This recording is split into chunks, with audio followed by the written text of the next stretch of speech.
I'll check the sound. Check it out. That's what I'm gonna do right now too. So I'm talking. Hey, what's up, guys? Drew, say what's Bleep up. bloop. Bleep bloop bleep bloop. Bah! And maybe Alex, you can say something. Okay, cool. Yeah, I'm down. There he goes. Okay, sweet. Let's listen Sweet. to that. I'll be right back. Oh, what the hell? Roy's turning into a robot. Anybody else getting that?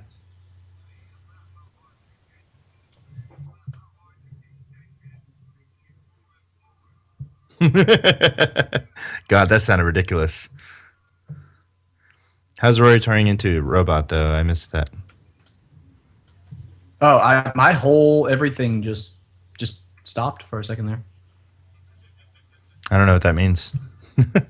Can you? Well, Roy went robot mode. There were some clicks, and then I didn't hear anything. Oh, he Here, I'll was say going something right now. live. Am I turning into robot or not? So far, you're you good right sound now. a lot better on the Skype than before. It doesn't have that. Sorry, excuse me. It doesn't have that choppiness that we had noticed before. If So I that's- have to, I may need to. My audio's jumping in and out really bad. If I have to, I will download the audio from YouTube as opposed to using my recorder if it's compromised here. So compromised. Fuck. Shut up. Well, it's official. I don't remember my. Oh wait, maybe that's what it is. I downloaded Steam. I'm trying to log in.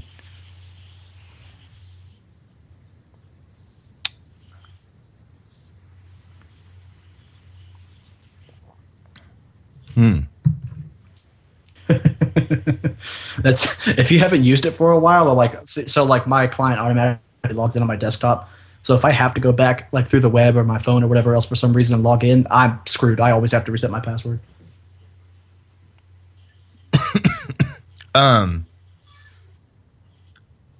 Bill, I'm not broadcasting technically. Technically, Rory is. So this is a Canadian broadcast. I hope that's okay with you.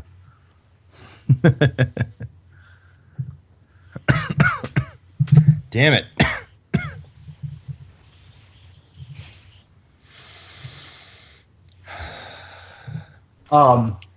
So I'm getting like some serious fucking problems. You I'm sound gonna like disconnect you. You shit. want to give me a call back in like just a I half will, second here? yes, I will happily do that because you sound like complete ass.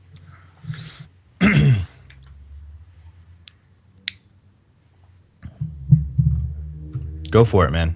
All right.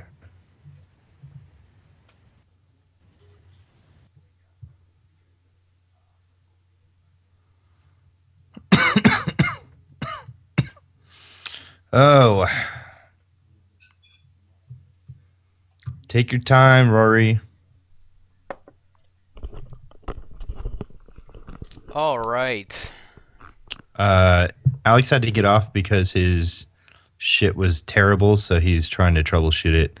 Okay. Like his audio, he couldn't hear anything very well, and he was coming across really shitty. Oh, bummer. Okay, well, I will take this opportunity to take a quick piss. Okay, go for it, man. I will keep everybody here company by coughing all over them.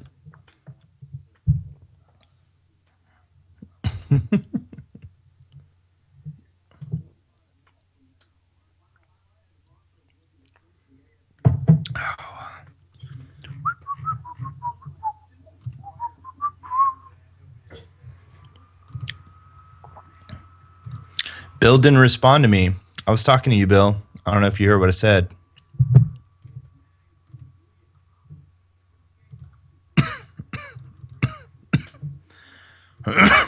Son of a bitch.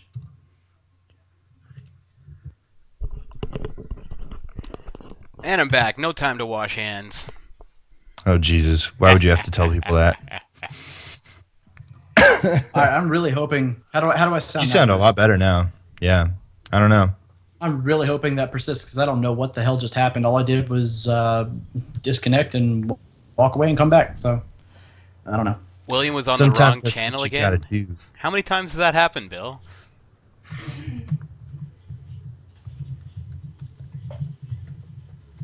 Poor guy. Hey, How- Bill, how you doing? How are you on the wrong channel, Bill? Because I saw you chat in here a minute ago. Did you leave and then come back? That's funny. Oh. All right. I feel like we are chicken. ready. I feel like I chicken no, I- tonight. I don't think that's a thing, but I feel like shit. That's a I song, know That's that. a song, isn't it? Isn't it a song? I feel like chicken like tonight? chicken tonight, like that chicken a- tonight. Or maybe I I'm don't think just, that's the thing.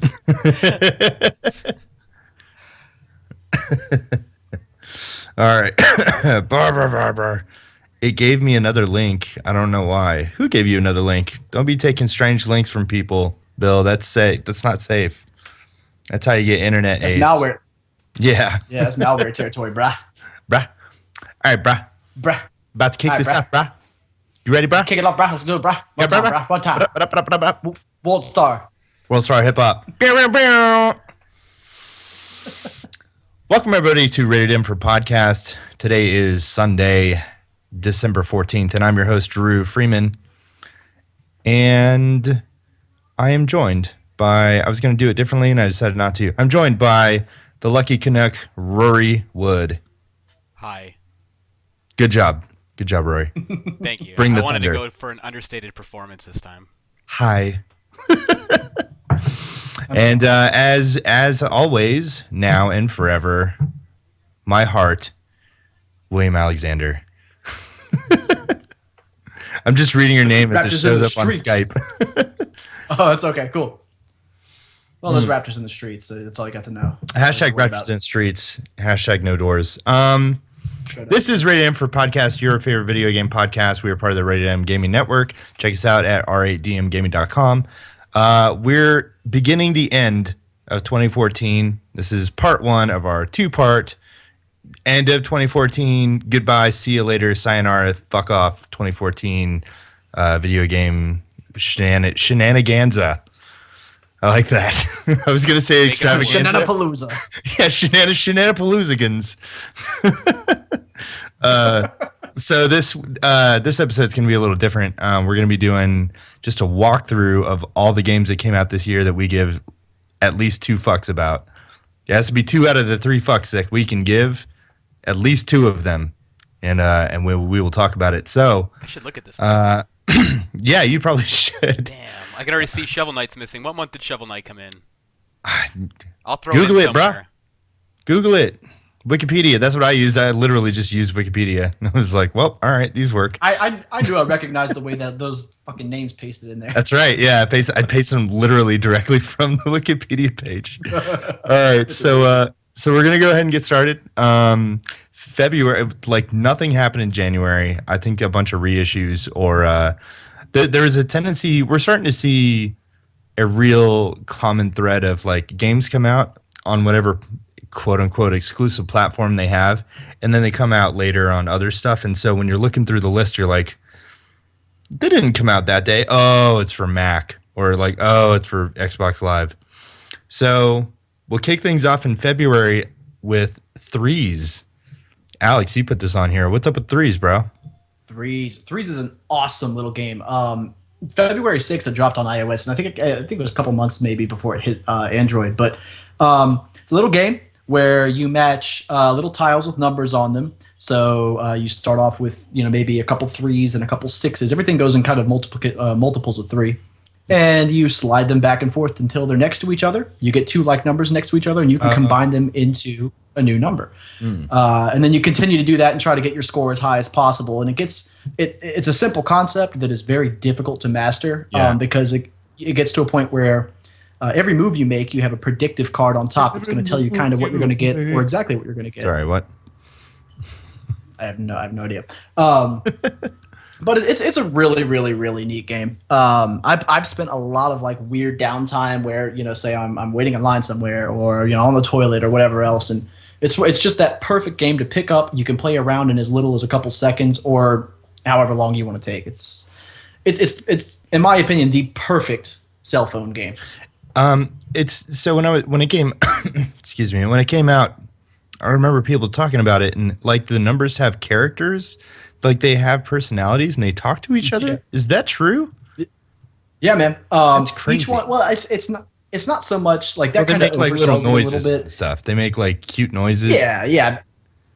Like the 3 always makes its own little 3 noise, and like when you slide it up next to another guy, like another 3 or another guy, it like makes a cute noise, like "Hey man, what's going on?" You know. It's that makes me feel like this game has like, it's like, it sounds like a soulless, like just another mahjong or whatever. I mean, just anything. Yeah. Just another stupid little It's- puzzle kind of game or math game. But it sounds like this one has like character and charm and Well- stuff like that, which is pretty cool.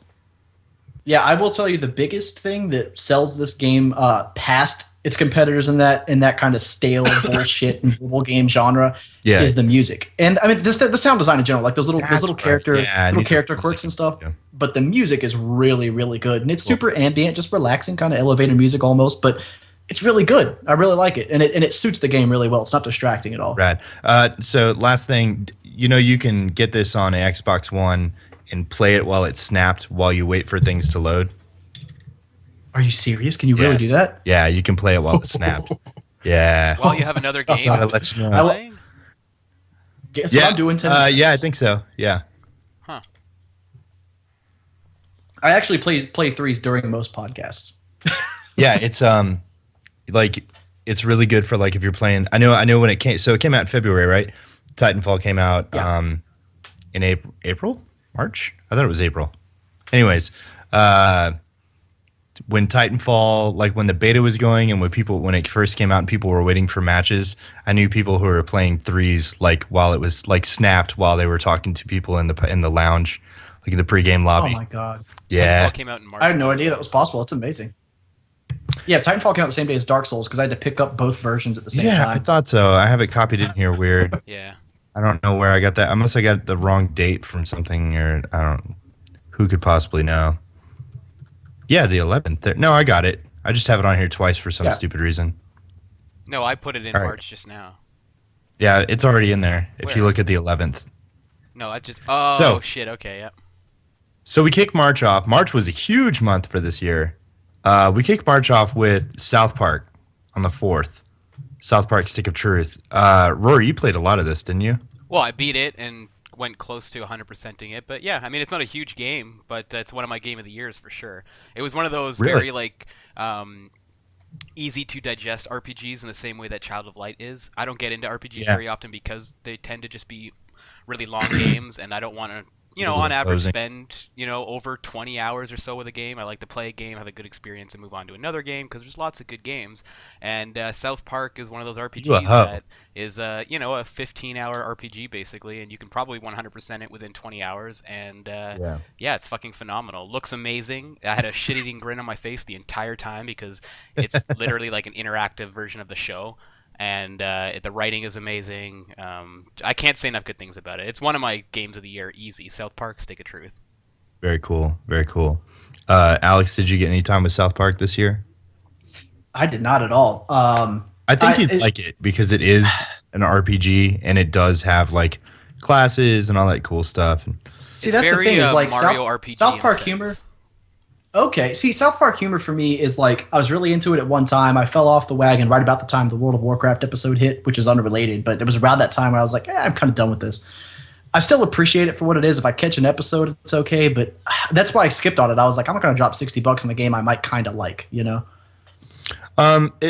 anybody who's had familiarity with South Park over the years, at least especially from when it first started airing, there's just so many hidden things in that game there's so many things for you to appreciate, so many jokes and so many characters and stuff. It's pretty cool. Totally, and I'm not even Yeah, like I a should- huge South you know- Park fan, but that game was just—it's hilarious. Like I could not stop laughing at certain parts of it. It just gets funnier and funnier and funnier as it goes. So even if you're on the fence and you're like a lukewarm South Park guy, if you like RPGs that are similar to Super Mario RPG in their play style as well, definitely check it out. It's worth it. Cool. So next, See that I didn't know. That's a selling point for me because I love Mario RPG. yeah, I've actually never heard of it considered to be similar. I don't know Mario RPG, but I could see that. I could see that because it doesn't really. There's not a lot of other RPGs I could compare it to as far as like style and how it plays and how the characters work. So that's cool. Let's move on to a huge day, March 11th. 2014 saw Dark Souls 2, Hearthstone, and Titanfall all release on the same day. I mean, that sounds like a November lineup. Like that's a really good day to really like kind of start off at the beginning of the year. So let's tackle Titanfall first. We've all said many things about Titanfall. I don't remember the last time I've actually played Titanfall. I was curious if either of you have played Titanfall in the last like month or two. I know, Rory, you don't go back to games, but Well, I didn't know if I did jump into it when the first DLC pack came Oh, out. that's right. The DLC came out. Yeah. And after taking a little time off and getting back into it, it just reaffirmed to me though that it is, even though I don't play it to this day right now, I've got it. I'll probably go back to it from time to time if some people want to have matches, but there's no questioning like that game is probably the best competitive first-person shooter on the market right now. Like for my taste anyway. Like the moment I got back into it, I was just like, holy fuck. Like there's just nothing else compares to like the pure exhilaration and speed and momentum that Titanfall offers. And it was It's right up my one alley of for a that kind. stuff. I really wanted to play the most recent DLC because of the game modes that they added, and Yeah. I mean they've started to kind of break the formula of what Titanfall was when it launched, and I think it's a great idea. I'm just curious if enough people are even aware of that, and if not, then they're in for a treat when Titanfall 2 comes out and it has like all these different game modes and all this stuff that's like unlike the game was at launch, Mm-hmm. So I don't know. I liked the game a lot. I thought it was a really strong debut for an IP, and for the size of the team that worked on it, it's a very, very solid game. So I look forward to seeing what they do next. Yeah, I mean, gameplay is king overall. I mean, I love great stories in games, but gameplay supersedes everything, and Titanfall just has absolutely phenomenal gameplay. Absolutely. Alex, have you played Titanfall on Xbox One?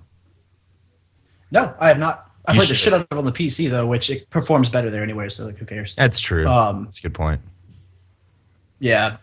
So I was like, I thought about getting it when I got my Xbox One because I really enjoyed it when it came out, and I was like, I knew I was getting Destiny. I knew I was going to get that shooter fix. I knew Master Chief was coming out, but I was like, I kind of want to play Titanfall on the Xbox One. I mean, it just depends. If you could get enough of us together to check it out. I mean, I'd be down. That's the thing is I would like to pick play up it with again. friends. That's the thing is I didn't play it with friends at all, so that would be fun. Then you haven't really fully experienced it, because Titanfall is as a multiplayer only game, it's the best when you have people to kind of, Right. especially when you're doing like domination or whatever the hell they call it, hardpoint. You need people to talk to and holy shit, did you see that moment and all this stuff. Like you need people with you for that. Right. But I really did enjoy it a lot. I just I feel like if I can get it like in the bargain bin or something, I may pick it up again just to play it for a while because it was so unique and so just so out there and awesome when it came out. If I can get it for on the cheap, I'll definitely pick it up. But Well, what about Dark Souls 2? Came out on the 11th also. yeah, baby.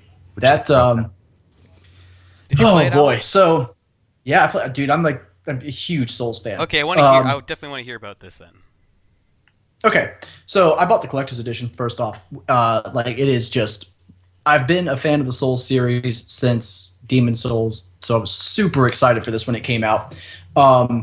It was overshadowed because I got it the same night that I got Titanfall. Got it for the PlayStation 3. My PS3 is in my bedroom, so I was unable to play it, for long periods of time at any given point. So it was actually a couple months before I really jumped into it. I kind of saved it up for when I was done with Titanfall. And I can't really say much about it other than it was great. I mean, it's another Souls game. It was awesome. Okay, that's it. It's another Souls game. It's exactly what you wanted. If you wanted a sequel to Dark Souls or a sequel to the Souls series, it was perfect. It was exactly what you need. That being said, I feel like it didn't really change up enough to really warrant any discussion beyond that. If you're familiar with the Souls series, you know exactly what you're getting. If you're not familiar, it's brutal, third person, over the shoulder, timed, skill based action combat.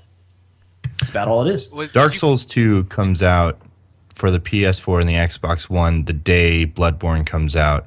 Are you going to pick up Dark Souls 2 in the Xbox One? No, I won't pick it up on the Xbox One because I have it on PC and PS3, so I'm not gonna right. drop it again. Okay. Alex, where does the difficulty? I mean, because before I played Dark Souls and almost beat it, and eventually just kind of got stuck right near the end, and was like, okay, well, new game's out, moved on, and then never got back into it. But everybody was going on about it. It's like, oh, it's like one of the hardest games out there. And to be honest with you, I didn't find it that difficult until I just kind of got stuck like at a boss and couldn't get people to come in, with summons to help me out and shit. Right. But overall, I didn't find it like that challenging of a game. It was I only found it challenging like at the beginning until I wrapped my head around the mechanics and what I was supposed to do, and the heavy movement of the weapons and shit, and dodging and rolling. But once you get a grasp of the parrying and the dodge roll and shit, it's like, okay, it's kind of like the same shit. You're doing the same thing over and over and over again.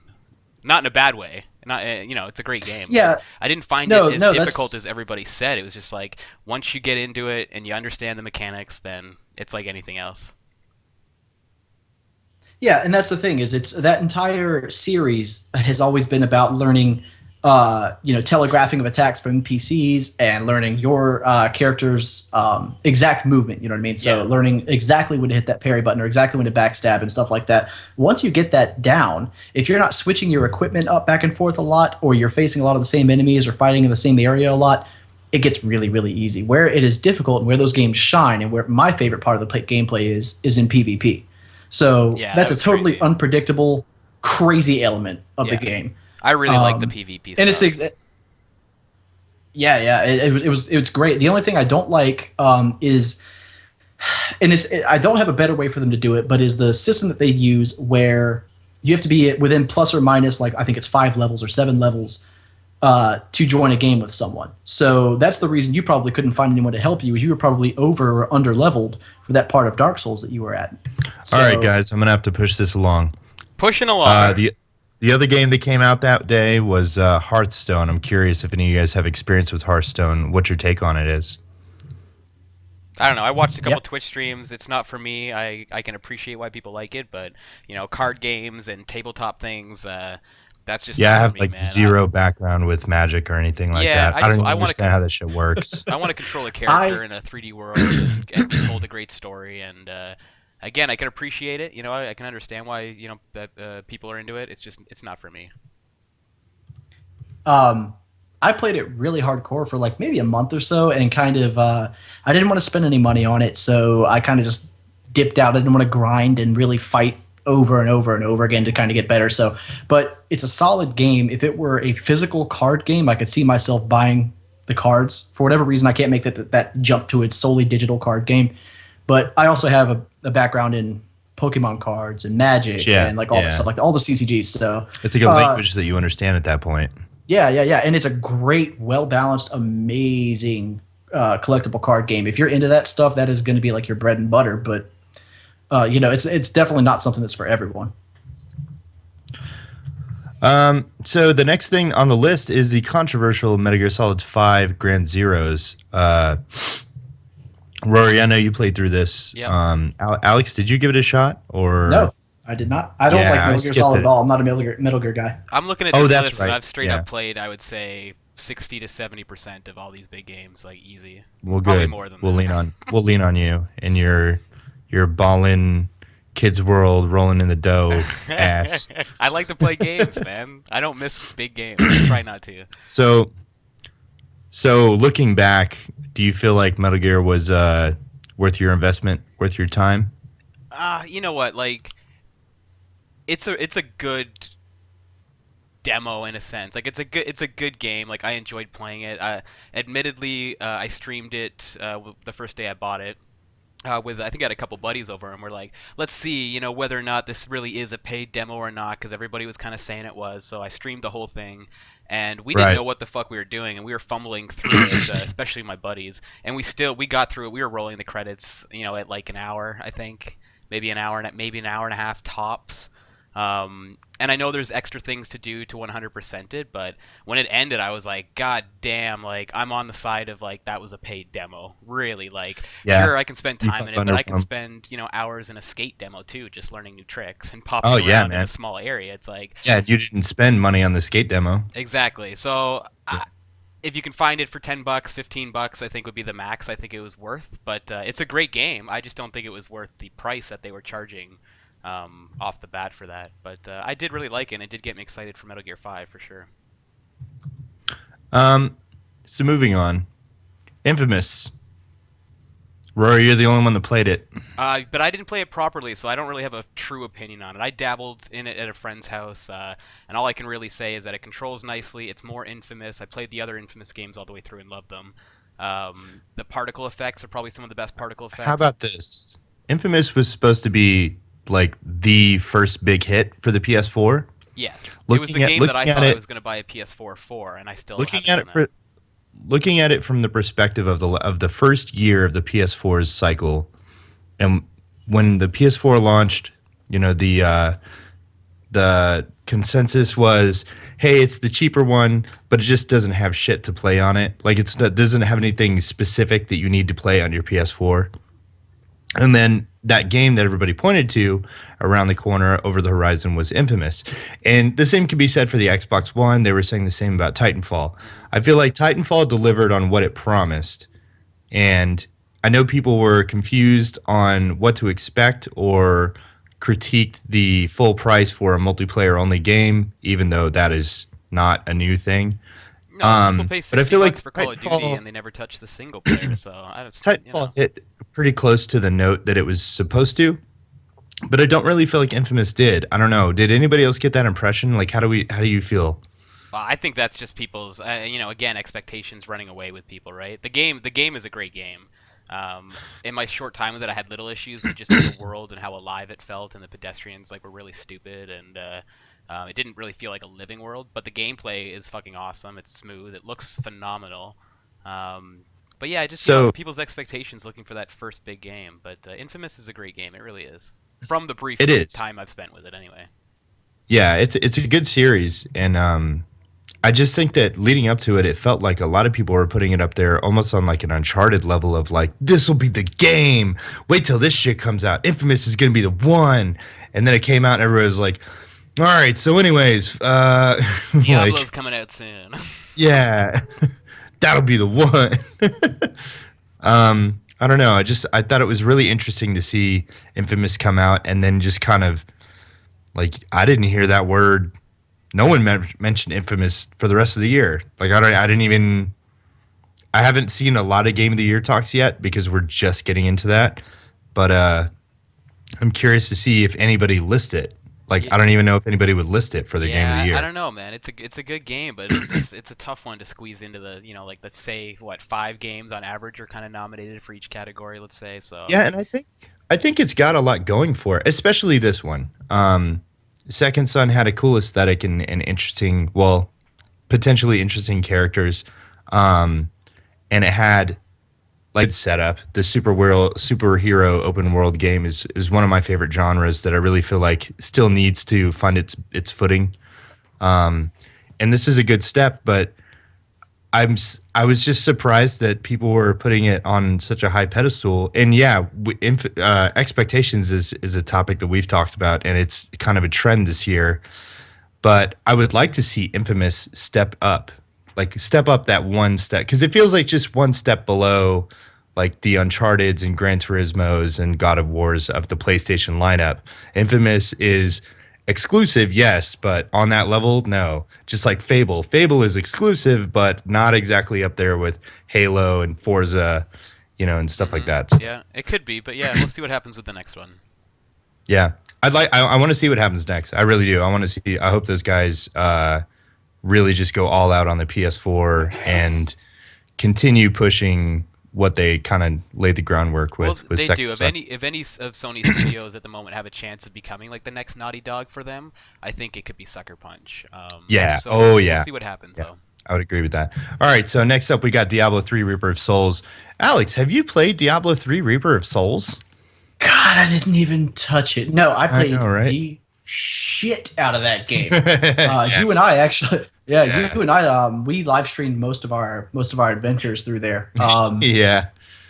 It was I hadn't played. I played Diablo 3 when it came out for just a little bit, and it wasn't my Diablo 2. You know what I mean? So I kind of shoved it in a corner and forgot about it and But pretended did like you it never really want existed. Diablo 2 all over again? I know a lot of people felt like Absolutely, I that's what did. they wanted, but I mean, come on. Do you want it all over again? You want town portals and scroll Well, here's the thing. and all that bullshit. I felt like the things that people didn't like about Diablo 3 overshadowed all of the amazing stuff about Diablo 3. And it's the little things. It's the walking over gold to pick it up and actually having like gear that makes it so you don't even have to walk over that gold. You just walk near a bunch of gold, you pick all that shit up. Like just little stuff like that.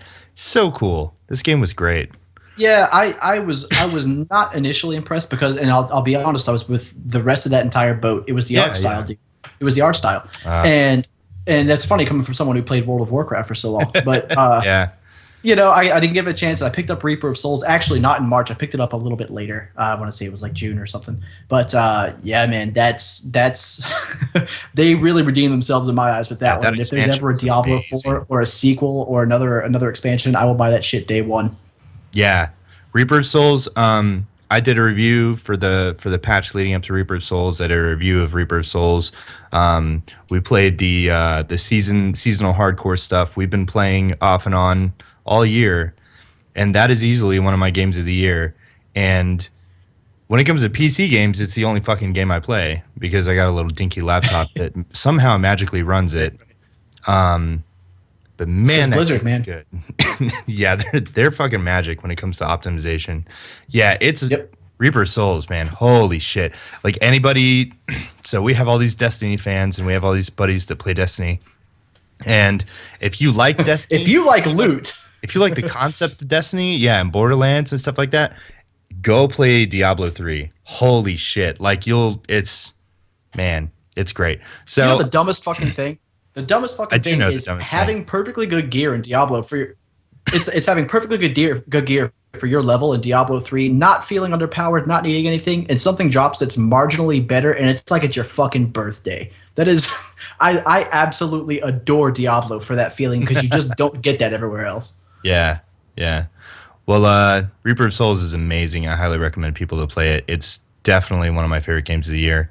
So next up, Shovel Knight, right, Rory? Yeah, I don't know what the actual date was when it released. I really wanted to play Shovel Knight. I wish I could. I loved it, and anybody that's a fan of the show has been listening in the past knows that I like a good old school video game, and Shovel Knight takes all the best of some of my favorite franchises like Mega Man and DuckTales, even like a little bit of Metroid in there with the way some of the levels are explored. Shovel Knight is fucking awesome. Definitely in my top 10 games of the year. It might squeeze into one of my favorites, but I'll probably only squeeze one old school in there, and I don't know, maybe Shovel Knight will take it. But yeah, if you're a fan of games like Mega Man, Metroid, and DuckTales, all that stuff, 16-bit, 8-bit style, 2D side-scrolling, tough as nails games. I love the art. I love the characters and the animation and stuff is really cool. That's not really my type of game.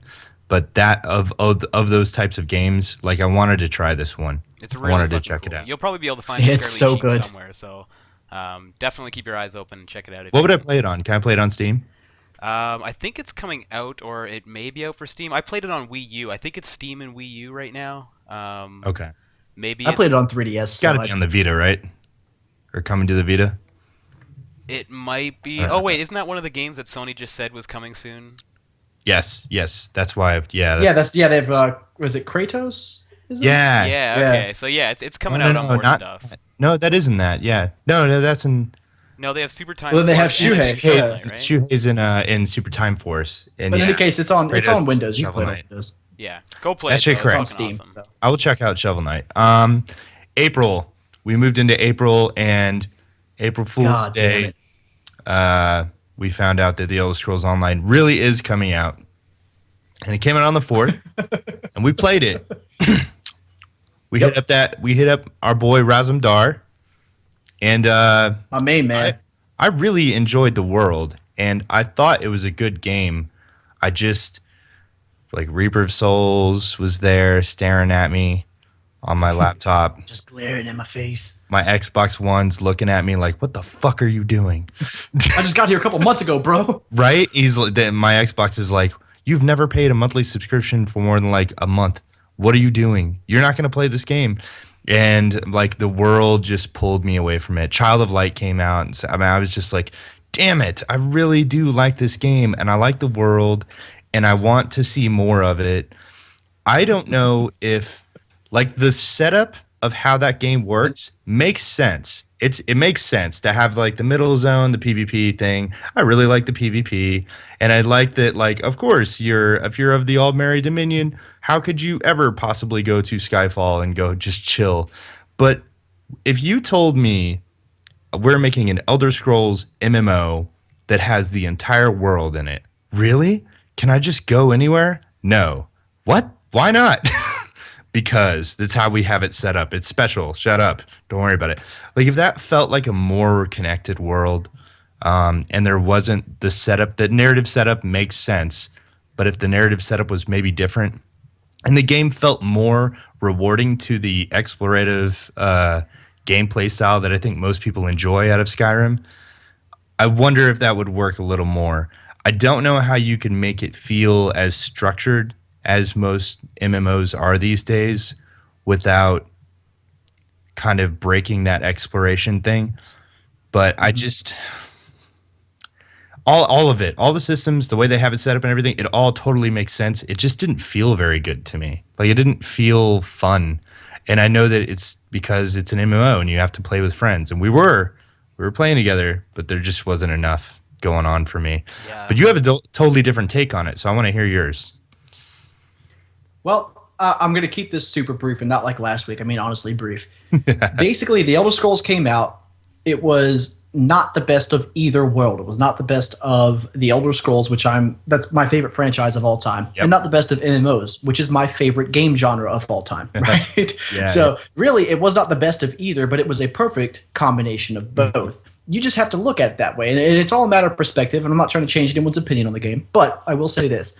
For all of the shortcomings that the game had at launch, they have over time they've adapted a lot of changes, and they've changed some really core gameplay stuff.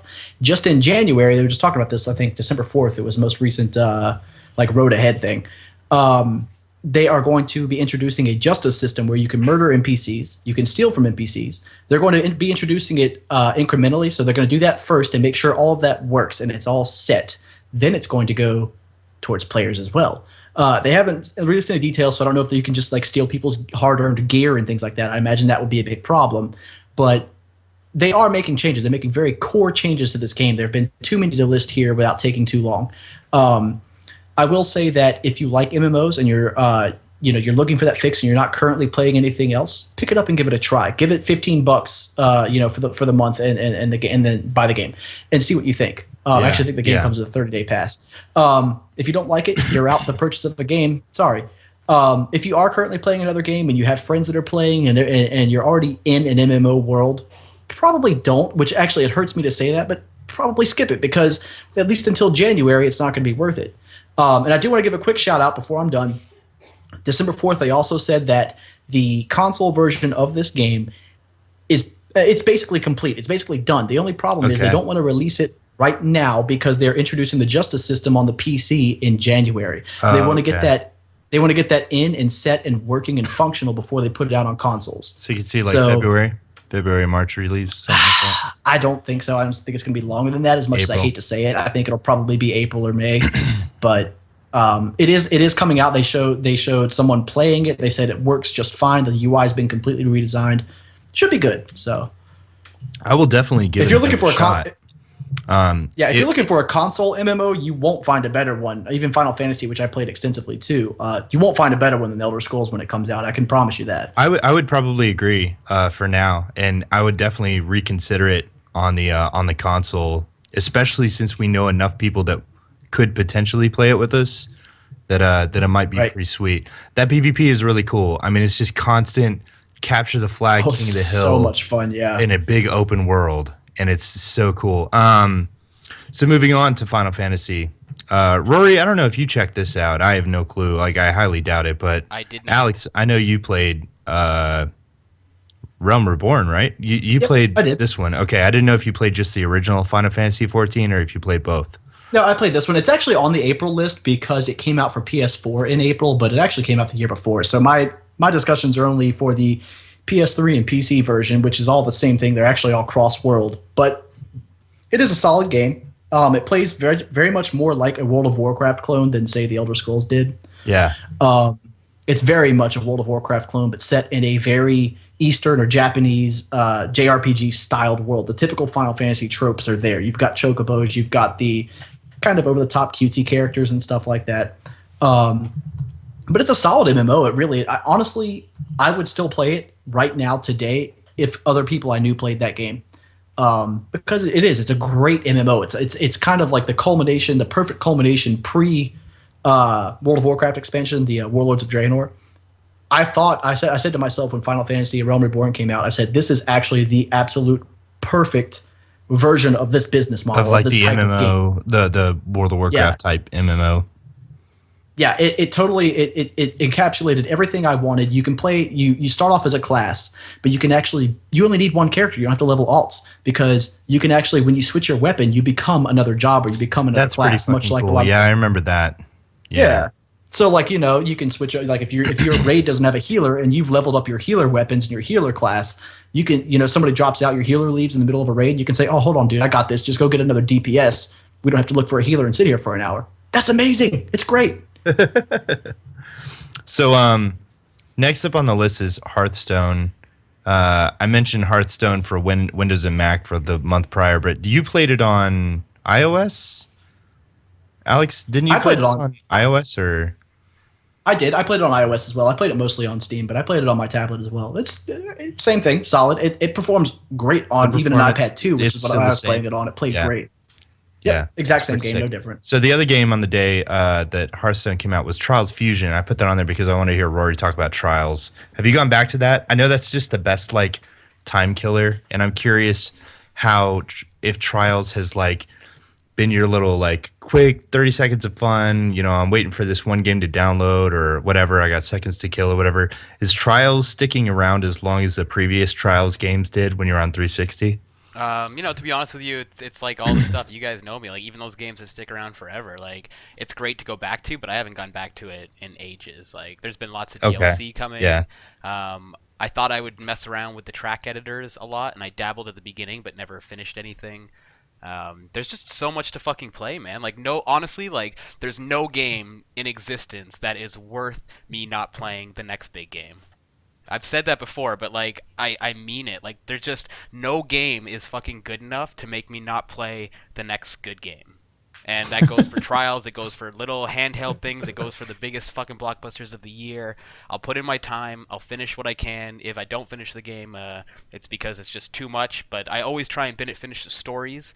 Rarely do I 100% something though because it's just I want to. You know what makes me laugh about that, Rory? About What's this like adamant. I don't even want to talk about that game that I played before because I fucking played it and now I'm on to the next thing. I'm like, okay let's move talking forward. about them, but I just don't have Constantly time to moving go back forward. and play something. What I think is funny about all that is you're like the biggest retro gamer out of the three of us, and you go back and play. You're playing fucking games that haven't been touched in like 30 years, This is and you true. played the living shit out of them when you were a kid. Like, This is true. you know I guess how once like a game- hypocritical that sounds to me. You're totally right. I guess once a game becomes retro, then I don't mind playing it. Like those games are. All right, timeless so to I'll me, ask you. like, I'll ask you about Trials in like in 10 years. in 2034. Yes, we'll still And, be doing the show. We'll be a lot crankier. Oh But, God, yes. Because I do a retro stream, right? So that's the only time I really Yeah. like, jump into these games. I don't just pick up and play like an old game on an average day of the week. I kind of have my Thursday nights where I'll dive in and I play an hour or two of some retro stuff. But those things are timeless as well. It's like going back and playing PlayStation 1 era stuff sucks for the most part. I booted up my PlayStation. I tried to play a bunch of games that I thought were amazing, like Tenchu and stuff, and they're just fucking horrid. Those early 3D games fucking control so shittily. But yeah, you're right. It's a little hypocritical in the sense, but it's just like I have my retro stream, and that's when I play my retro games. That's cool, man. Once something's retro, I can go back and play it. But throughout the year, man, like there's no way. Like I won't touch Shovel Knight again probably for a long fucking time. You know, as much as I loved it, I've got Alien. I finished it. It's a great game. I'd like to play it more, but I won't. There's just too much shit to play.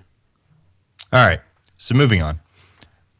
April rounded up with Child of Light. I played the fuck out of Child of Light.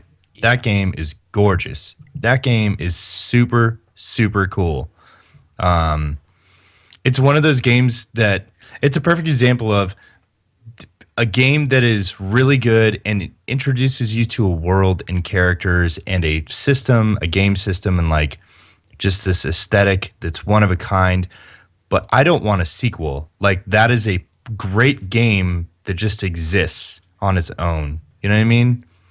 It's like its own unique feel and art, and just the universe that surrounds the game is totally unique. And I could see it spawning like a fucking television show if they got really stupid with it. But like that's just a great game that should not be touched again, but everybody should definitely play it. Alex, did you ever touch Child of Light? I don't know if you played it on. I have it. I own it. I have not played it.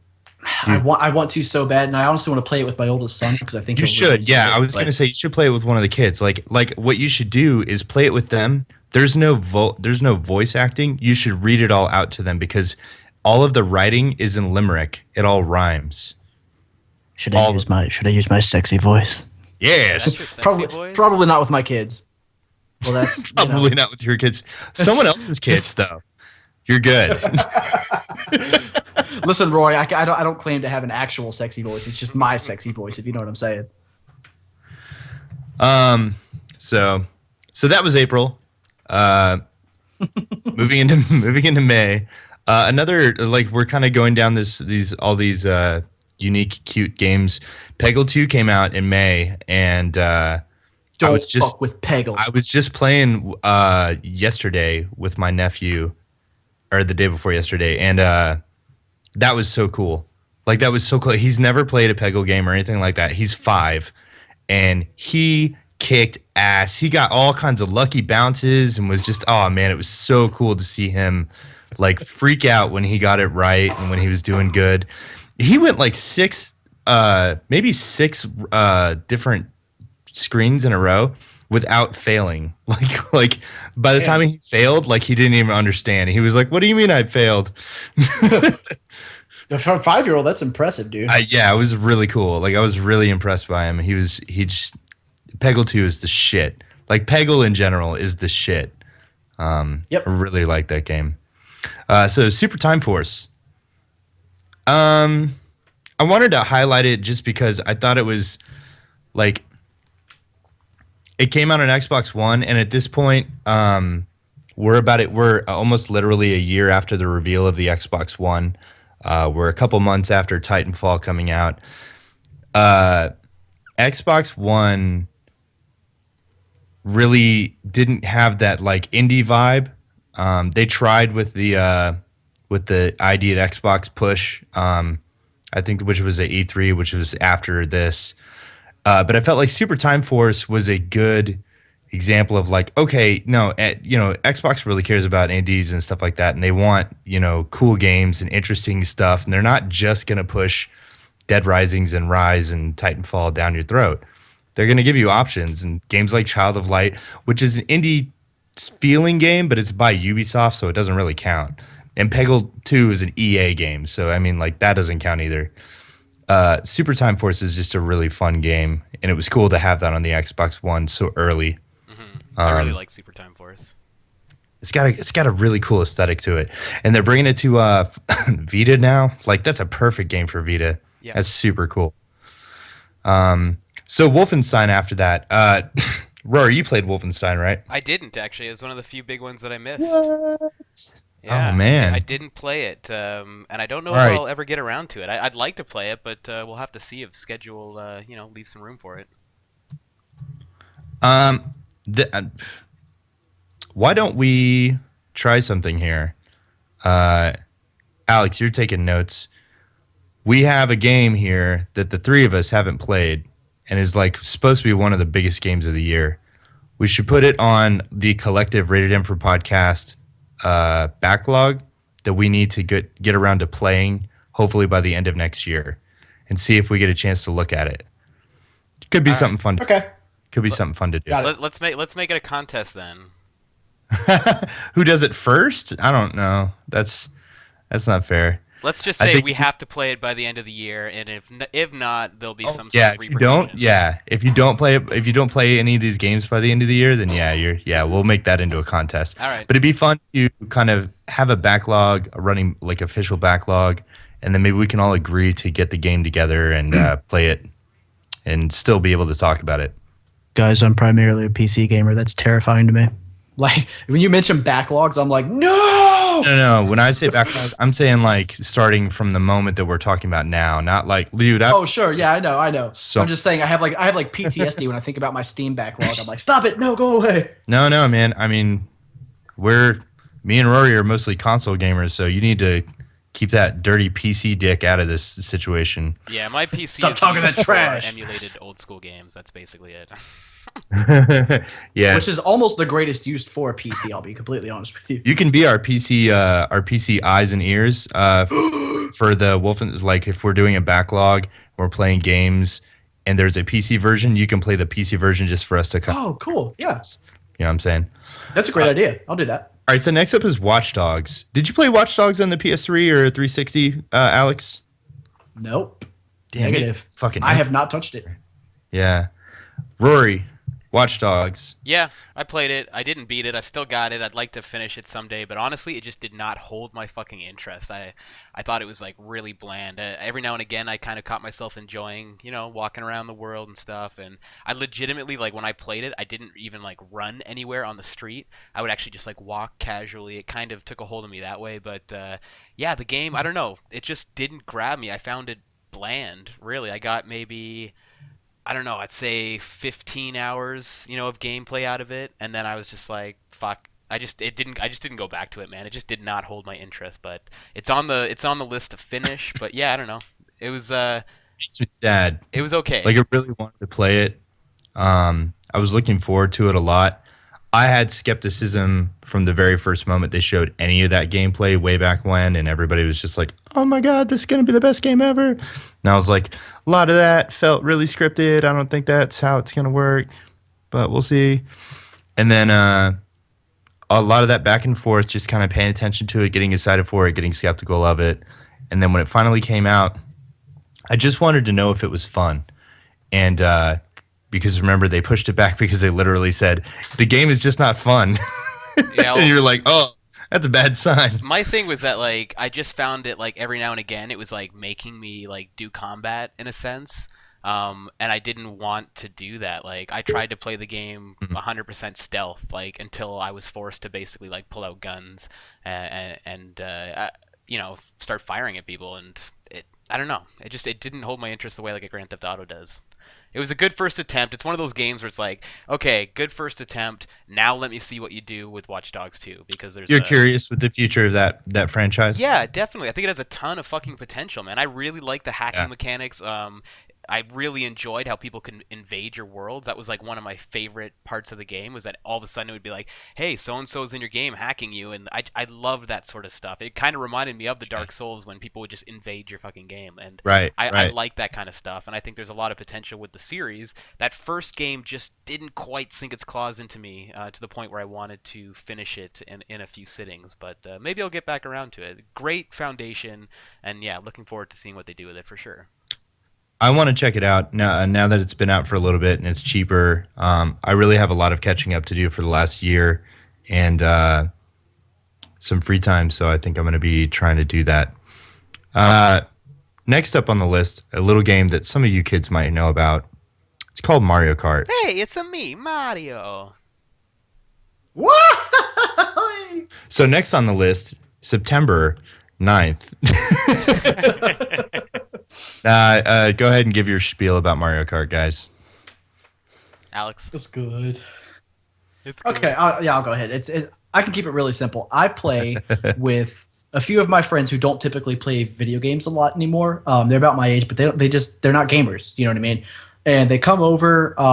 It's died off a little bit recently, but it's going to be kicking up again here soon. They're in the middle of buying a house, so it's a whole thing. But and anyway, they come over a couple nights a week, at least like right around the time the game came out, and we would play 2-3 nights a week. We'd drink, we'd play, we'd yell, we'd swear. It was great. It was amazing. Mario Kart 8 has some shortcomings as a Mario Kart title. Like if I were going to rank it amongst the other Mario Kart titles, it would not be the top by any means. But running the way it does on the Wii U, looking the way it does, on my TV in my living room, and playing with friends on a modern system, I'm sorry, that's one of my games of the year, easily. Incredible game, mind-blowing. And the soundtrack, mind you, which is something that I feel is understated, feels directly like something right out of Cowboy Bebop, which is funny because I think a lot of the composers for that band worked on that show.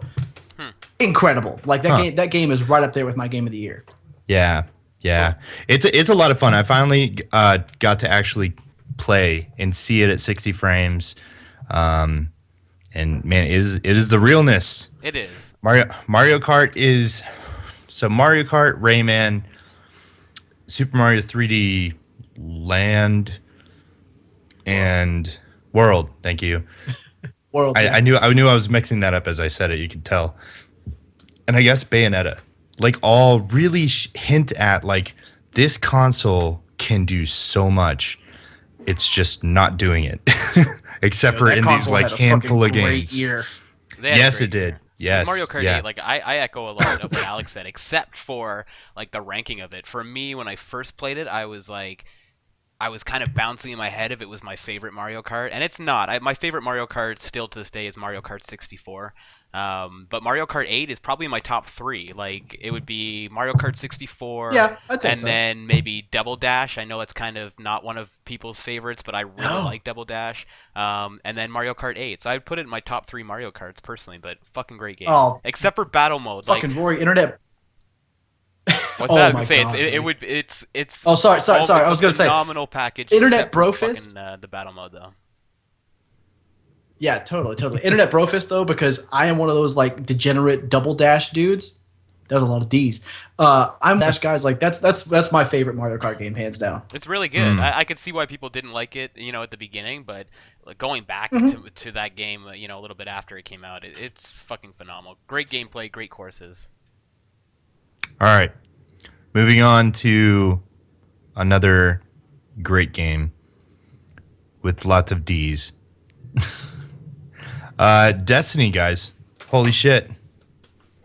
Destiny just kind of came out and just perplexed a lot of people, pissed a lot of people off, but man, we're playing the fuck out of that game. Some people will be playing that game. Holy shit. Lots of people play the shit out of that game. Sold really well. Best-selling new IP in history. It's a really fucking fun game. I mean, we can talk all day about the highs and lows and like the theories on what the hell happened with that game, but the bottom line is it just feels good. And we've all agreed that gameplay is king. That's why Nintendo is on top when it comes to making games, because no matter how they look or what system they're on or how you play them, fucking Skyward Sword, it still is, the gameplay is just so much fun, and it feels really good. The first person controls, the mobility, the differences in the types of guns and stuff, and how they perform, and how spot on it is, even all at 30 frames. Like, it just feels so fucking good. And I think that's why we're still playing it to this day. Granted, it's only been out for a couple months, but I gotta say, like, I don't just hop off games like Rory does, but I don't usually stick with games unless it's a solid game that I just can't walk away from. Games like Skyrim, the Arkham series, Far Cry, trying to think, Diablo, could not stop playing Diablo. Destiny is on that list Like I could not stop playing that game. I could, and I Well, talk about the DLC real quick, Alex. I wanted to give you an opportunity to talk about what's going on this week. Sure. Yeah. I mean, I'm kind of in the same boat. Like I've been playing the game. Sure. I've kind of been playing the game, pretty much every day or as much as I can since it came out. And the DLC is much like the raid. If you played through Destiny and you made it to the raid portion, right? It's a very big breath of fresh air. Everything's so different. Everything is there's like platforming and there's all this different stuff, and it felt really good. And the DLC is that feeling the whole way through from what I've experienced. I haven't gone through all of it, but it's that feeling the whole time. For anyone who hasn't played it, I don't want to spoil anything, so I will say, number one, it's worth it, and number two, it's definitely that breath of fresh air that the game needed. Now, I really hope that keeps coming. You know what I mean? That we keep getting those updates and keep getting those things, but who's to say what's on the horizon? But I will say that the DLC is great. You see a little bit more in the way of story exposition. You see more kind of varied like ways of handling bounties and handling the story and handling quests and things like that. And the new weapons and new armor are pretty neat. There are some changes I don't agree with, like the inventory and the exotic system that's been changed up. But to be honest, I think it's a solid DLC package. It's definitely worth the money if you like Destiny proper. And I would say that it's worth picking up if you liked it. Definitely. Are there characters beyond Eris that you get introduced to at all in the story missions? Not that I have seen so far. I have done up to the point where I unlocked the strike and completed the strike, and I'm working on a mission that I had to talk to Xur for. So I would be really shocked if there were any other characters other than Eris herself. Yeah. I think basically it's Eris shows up and tells you that you got to kill Crota and sends you on a bunch of missions, and then you go kill Crota. And then that's pretty much do it. That's about what I get out of it. But the journey in between is actually, for Destiny, it's really great. But it's nice because not every so within 2 missions I was already playing in places that were previously physically impossible to get to, so they were cut off.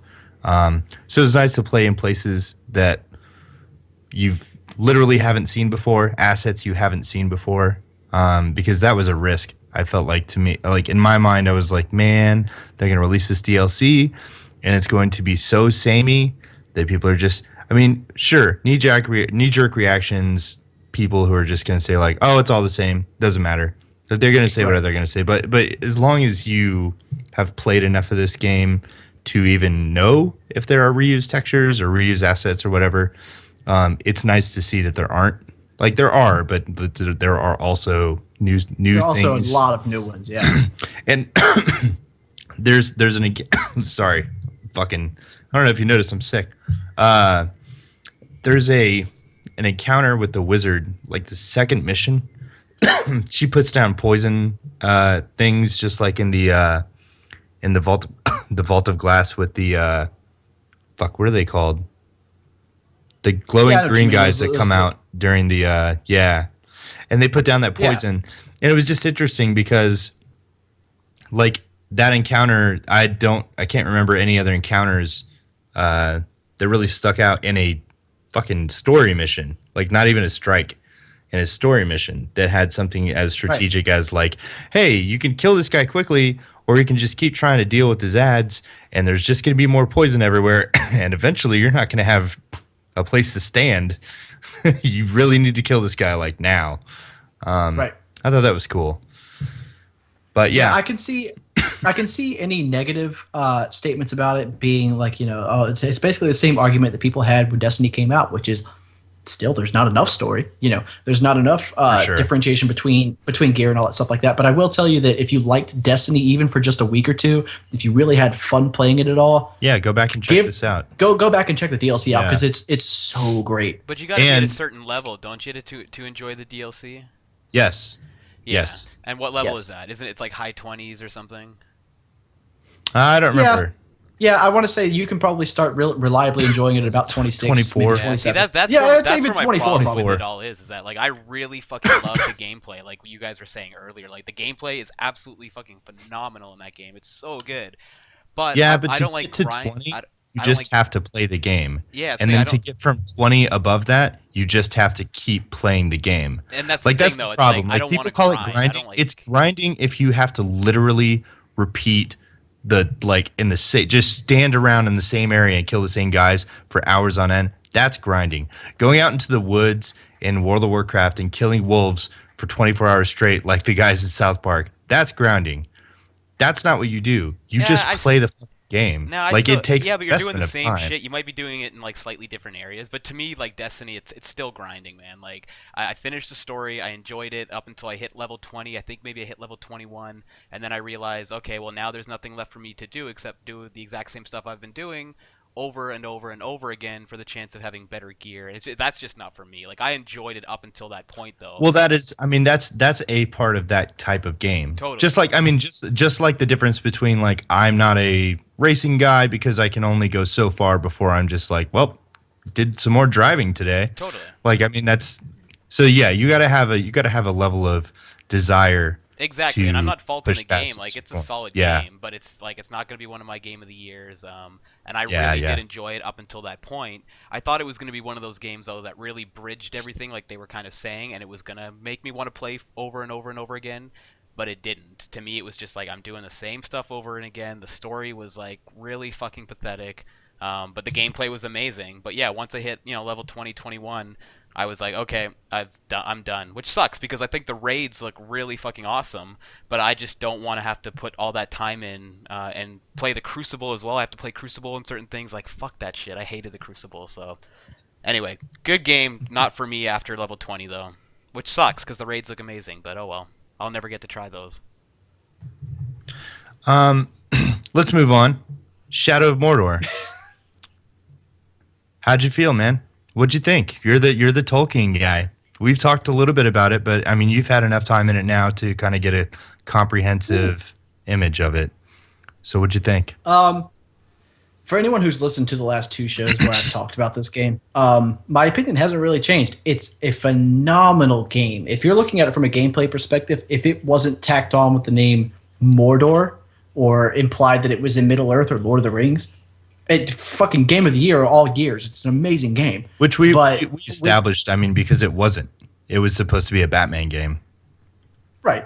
Exactly. And you can feel it. Dude, it's phenomenal. It's in fucking incredible. I actually just won a free movie ticket because of a screenshot that I took in the game with the in-game built-in on consoles photo mode, which by the way is just amazing to me because I'm a screenshot guy.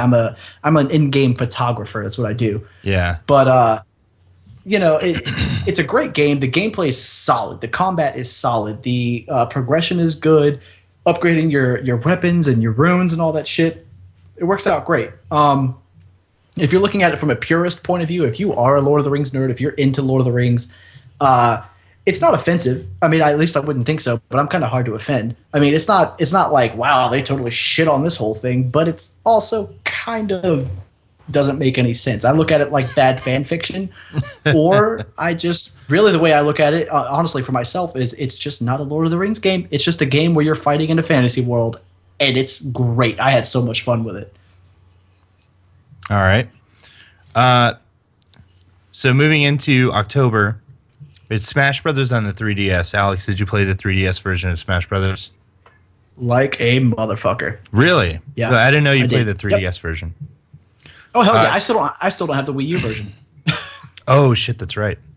So, what's your take on playing on a 3DS? Like, how does that feel? The entirety of it, I will say, it's on two hands, man. On the right hand, on one hand, it's a solid game. It's you have to use two hands to hold the 3DS. So well, for sure, yeah. I mean, unless you got octopus powers. Right. No, it's cool, dude. It's a great fucking game. Like, it's everything you want. It's a Smash Brothers game, portable, no complaints. But on the other hand, I will say the only thing it really did was make me think from October 3rd until present day, because I still don't own the Wii U version yet. Cough, cough, Santa, where the fuck you at?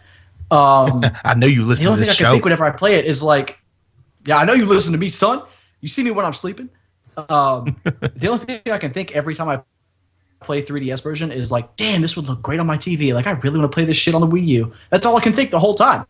So, it's great. It's got all the characters. There's nothing, you're not losing anything playing the 3DS version. If you want to take it with you, like I often do, for slow times during the day, or if you're going out and you got to deal with in-laws and shit, awesome title, great.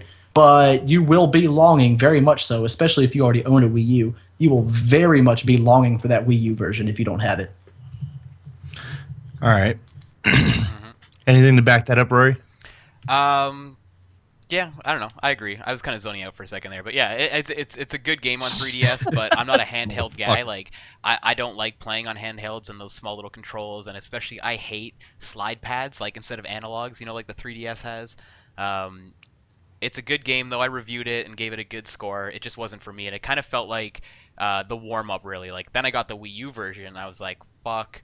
Yes, this is what I want to play. So it's a great game on the 3DS, but the Wii U version just kills fucking making him like super jealous. What an ass. Sorry, but yeah, it does. It feels like a warm up. Like It's once all you get good. the It's Wii all U good. version, it's like, oh, okay. Except for the side game, the Smash Run. I actually really enjoyed on the 3DS, and the Wii U's doesn't have Smash Run. It has this like weird Mario Party-esque sort of game that you play, and then you fight to gain attributes and level up your character, and then you fight each other at the end. I thought that was a waste. I wish Smash Run was on the Wii U version as well, but overall, the Wii U version is great. But I think we talked about that in a little bit. Yes, we do. So moving into October. Oh wait, no, we were already in October. Alien, fucking Alien Isolation. Woo! It happened. It was a relatively good Alien game. It was like, fucking great Alien game. Nice. I need to get that. I mean, it's just crazy that they made a good one. And you think these guys make more Alien games going forward, or do you think they'll go make something else now? Well, I saw some article recently, and they were saying that like every day they're thinking about it, and they've got some good ideas for a story, and I want to see it, man. Like when I went to E3 this year and came out of it, Alien Isolation was one of my personal games of the show. It may have been like my favorite game. In all the videos that I made in E3, I was like, it's my game of the show so far. But I really fucking liked what I played and what I saw, and then when it came out, it lived up to those expectations. Cool. It has a little bit of a pacing issue, sort of about 3/4 the way through, but not so much that like it bothered me. And overall, is it a full price title? I can't remember. Is it a full price title? Oh yeah, and deservingly so. Okay, man. yeah. Like it's I wasn't sure. It's a big, beautiful game. Like, and it'll last you 20 hours getting through the campaign. And as a big Alien fan, there was some great little nods to the original Ridley Scott film that really just, I don't know, it really made me appreciate it more. But the gameplay is phenomenal. It's challenging. It's a true like survival game. Fuck yeah, I don't know, man. Go play that game if you're into survival horror Sweet. games. No, I definitely go want play to check it out because I'm also a long-time hardcore Alien fan. It's one of the reasons I actually haven't seen Prometheus.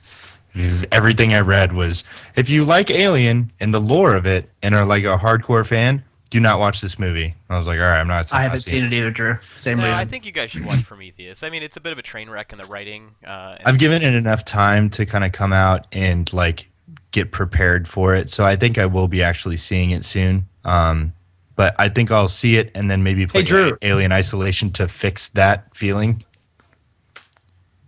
What? Hey Drew, I'll tell you what. I'll stream it through VLC. You can tune right in with me. All right. I can do that. I'm down with that. So moving on to the end of October on my birthday, Sunset Overdrive. Birthday.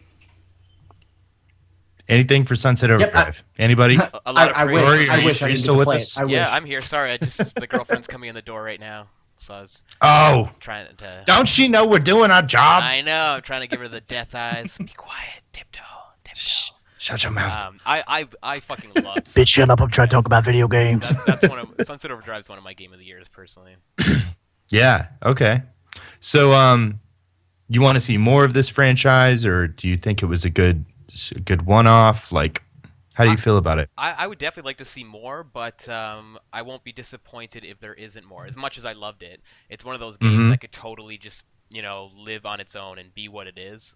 If they do make more though, and they can expand the traversal mechanics even more, I'm all for it. I don't really know. Like, it's one of those games where it's like it's already cranked to 11. Like, I don't know how you take Sunset Overdrive and like to the next level, if that makes sense. I don't know what you would do to it and add to it to create something bigger and better. So it'll be interesting to see if Insomniac does go forward with a sequel. I think the game quality is well deserving of a sequel. I'm just not really sure how they're going to one up themselves on it, because it was just, I mean, it was cranked to 11 Like, it right could at the have a beginning. sequel. It just doesn't need a sequel. Yeah, Right. I don't know what you would do. Like anytime, Yeah. you know, you always think about sequels when it's like, oh, this game was good, but it could have been great if they do this, and it's got a great foundation. Like I thought they nailed Sunset on so many levels, and it really is hard for Yeah. me to imagine what Insomniac would do to make a bigger, better game. I don't know what they would do. There isn't any obvious, oh, if they could have just done this or fixed that, it would have been amazing. It's a pretty perfect package. That's what she said. That All is right. what she said. Evil Within. Did it live up to what it should have been? Saying, brought to you by Bethesda from the maker of Resident Evil. Yeah, Okay. it did. I haven't actually finished it yet, but I was really fucking enjoying it. It feels like old school Resident Evil. You know, it has a lot of Resident Evil 4 in it as In a good well. way? In a really fucking good way. I mean, that game was previewing really badly. It was getting a lot of negative press from the hands-on stuff, and I was pleasantly surprised when I picked it up and played it, and really fucking enjoyed it. I think it's a great game. I'm a little iffy on the aspect ratio of it. Like, I enjoy it because I like 235 aspect ratio that's because I right. love my like Yeah, CinemaScope yeah. movies. But when playing a video game, it can be a little bit I don't know, disorientating, a little dizzying sometimes because the camera movement feels like it's exaggerated because you've got such a narrow field of view. But I really liked it. Again, you know, like Alien, I think we had a good year for survival horror fans. So if you're Mhm. into the Resident Evil stuff, don't let any of the negative talks about Evil Within scare you away from it, because it's probably one of the best survival horror games that I've played in a long time, and that's without finishing it. Wow. So it's Wow. worth a look for sure. Damn, dude. Cool. All right. November, the big month.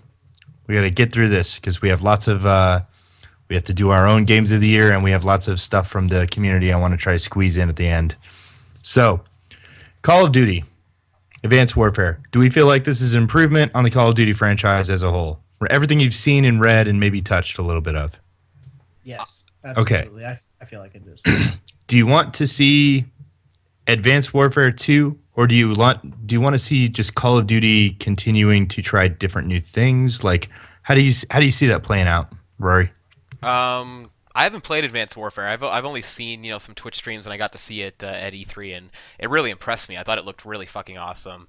I think we'll see Advanced Warfare 2, but I couldn't care less, like, either way, if they made, you know, another Advanced Warfare or if they scrapped it and did something new. I foresee them going with Advanced Warfare 2 because now they have, I think, 3 totally separate studios, like, handling the games now, right?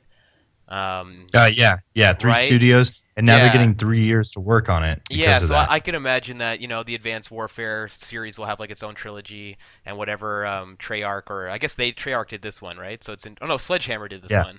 So No, whatever. yeah. Sledgehammer, guys from the Dead Space team Yeah, came the over. the Visceral guys. Yeah, those guys. Yeah, but I could see the other guys like Infinity Ward will do something different other than Advanced Warfare. Maybe they'll bring back a World at War. Who knows? But I definitely see an Advanced Warfare trilogy happening from Sledgehammer, and then I could see the other studios doing something else. Nice.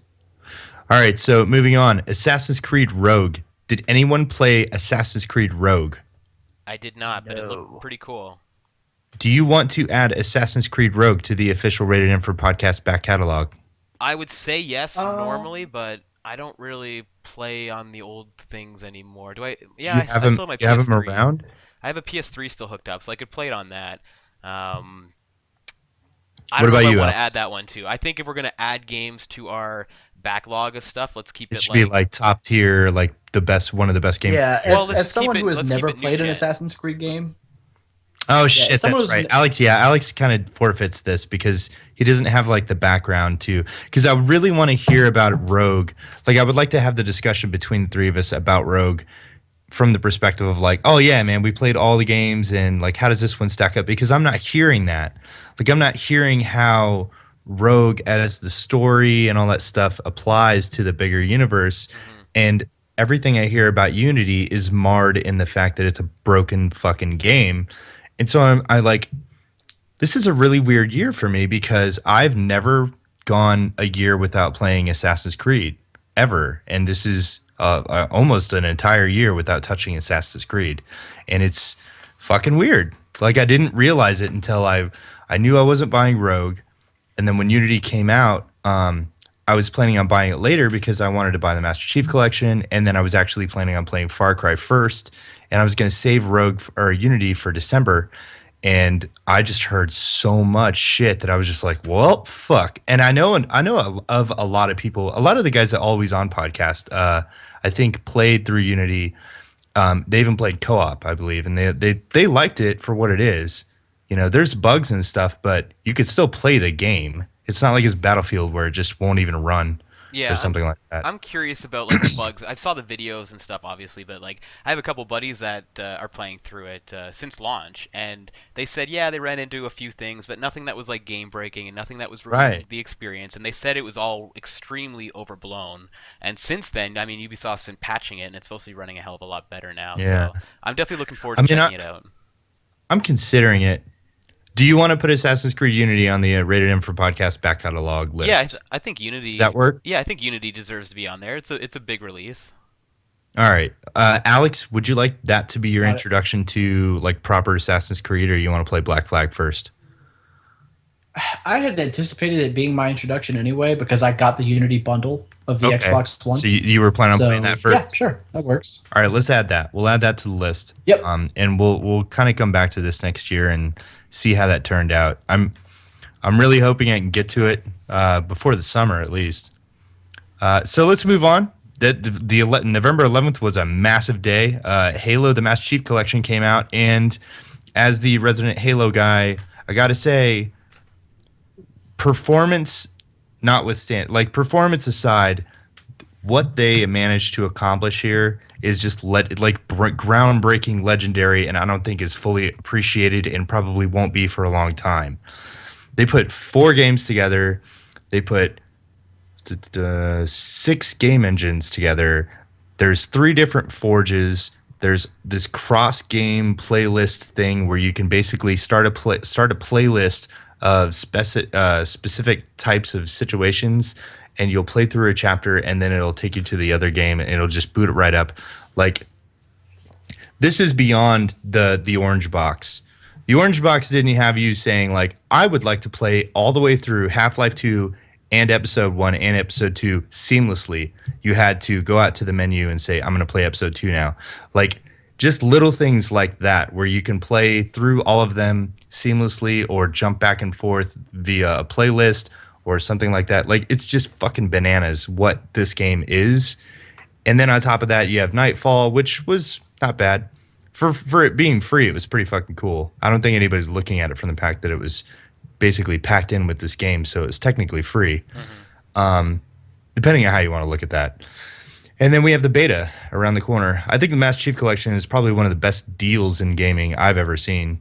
And Jeff Gerstmann said, you know, when all this stuff was coming out and they were talking about it on the Giant Bomb podcast week after week, he was like, you know, they could have just released Halo 4 or Halo 2 Anniversary and pay and like charge $60 for it, and we still would have bought that. Like, people I was gonna say people would have bought the shit out of that. Yeah.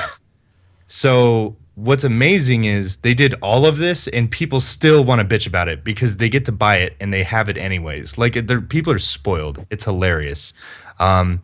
But I'm happy to report here on Rated M for Podcast that the Master Chief Collection's matchmaking issues are better now, that to the point where you can play, and they're continuing to kind of fix bugs and little things here and there. Yay. And they're really tweaking the playlists as well. They put SWAT in there. They're putting other stuff in there. They're finally getting to the point that they wanted to be at, like week 1, where they go, okay, fans, like, we're going to try these playlists. What do you think of this? All right, we're going to tweak this. Like, that's what they wanted to be focusing on this whole time, but instead they've been too busy trying to put all these fires out. So we'll see. The next game I wanted to talk about on the 11th was Lego Batman 3 Beyond Gotham. I really want to hear how you guys feel about this game because Marvel Superheroes looked really cool, and the Lego Batman 2 was where these games really started getting great. Like the writing, the voice acting, and all that stuff. So how does Lego Batman 3 hold up, Rory? I quite liked it. Like I put it underneath Lego Marvel Superheroes, but I put it above Lego Hobbit and well above Lego the video game or Lego the movie the video game, which are the last couple that I played before this one. I think it's a solid game. I gave it 4 out of 5 when I reviewed it. I did notice though, maybe it was because I was playing it on the Wii U, but it's the first time I really noticed performance issues with a Lego game. It may have happened. Frame rate drops or something, like or major frame rate issues. you're trying to push that engine a little too far.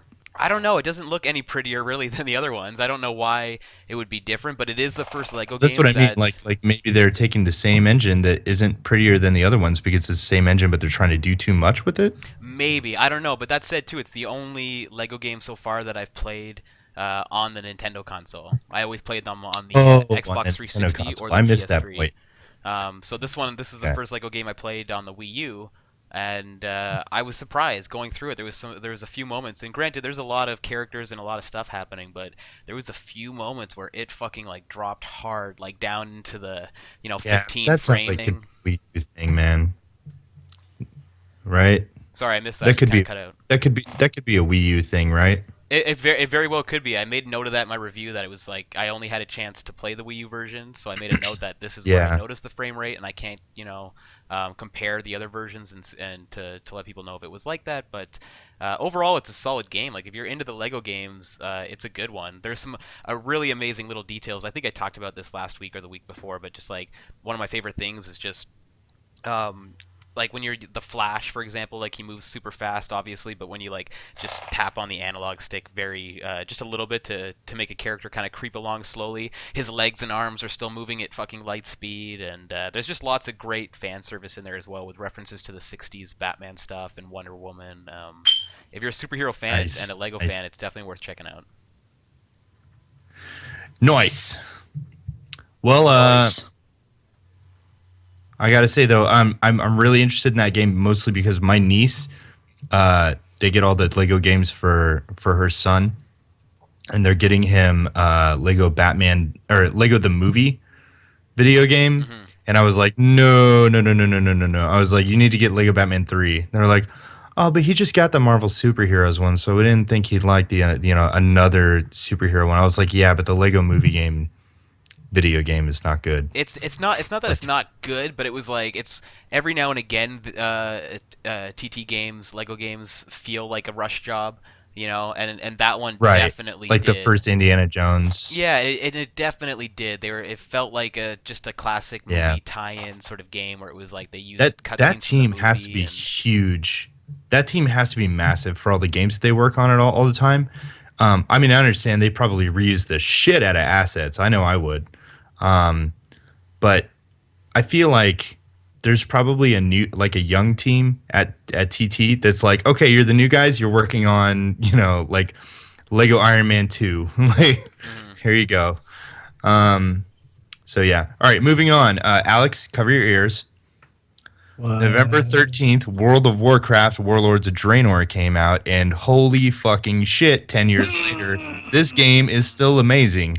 And not only that, they completely remade this game at this point.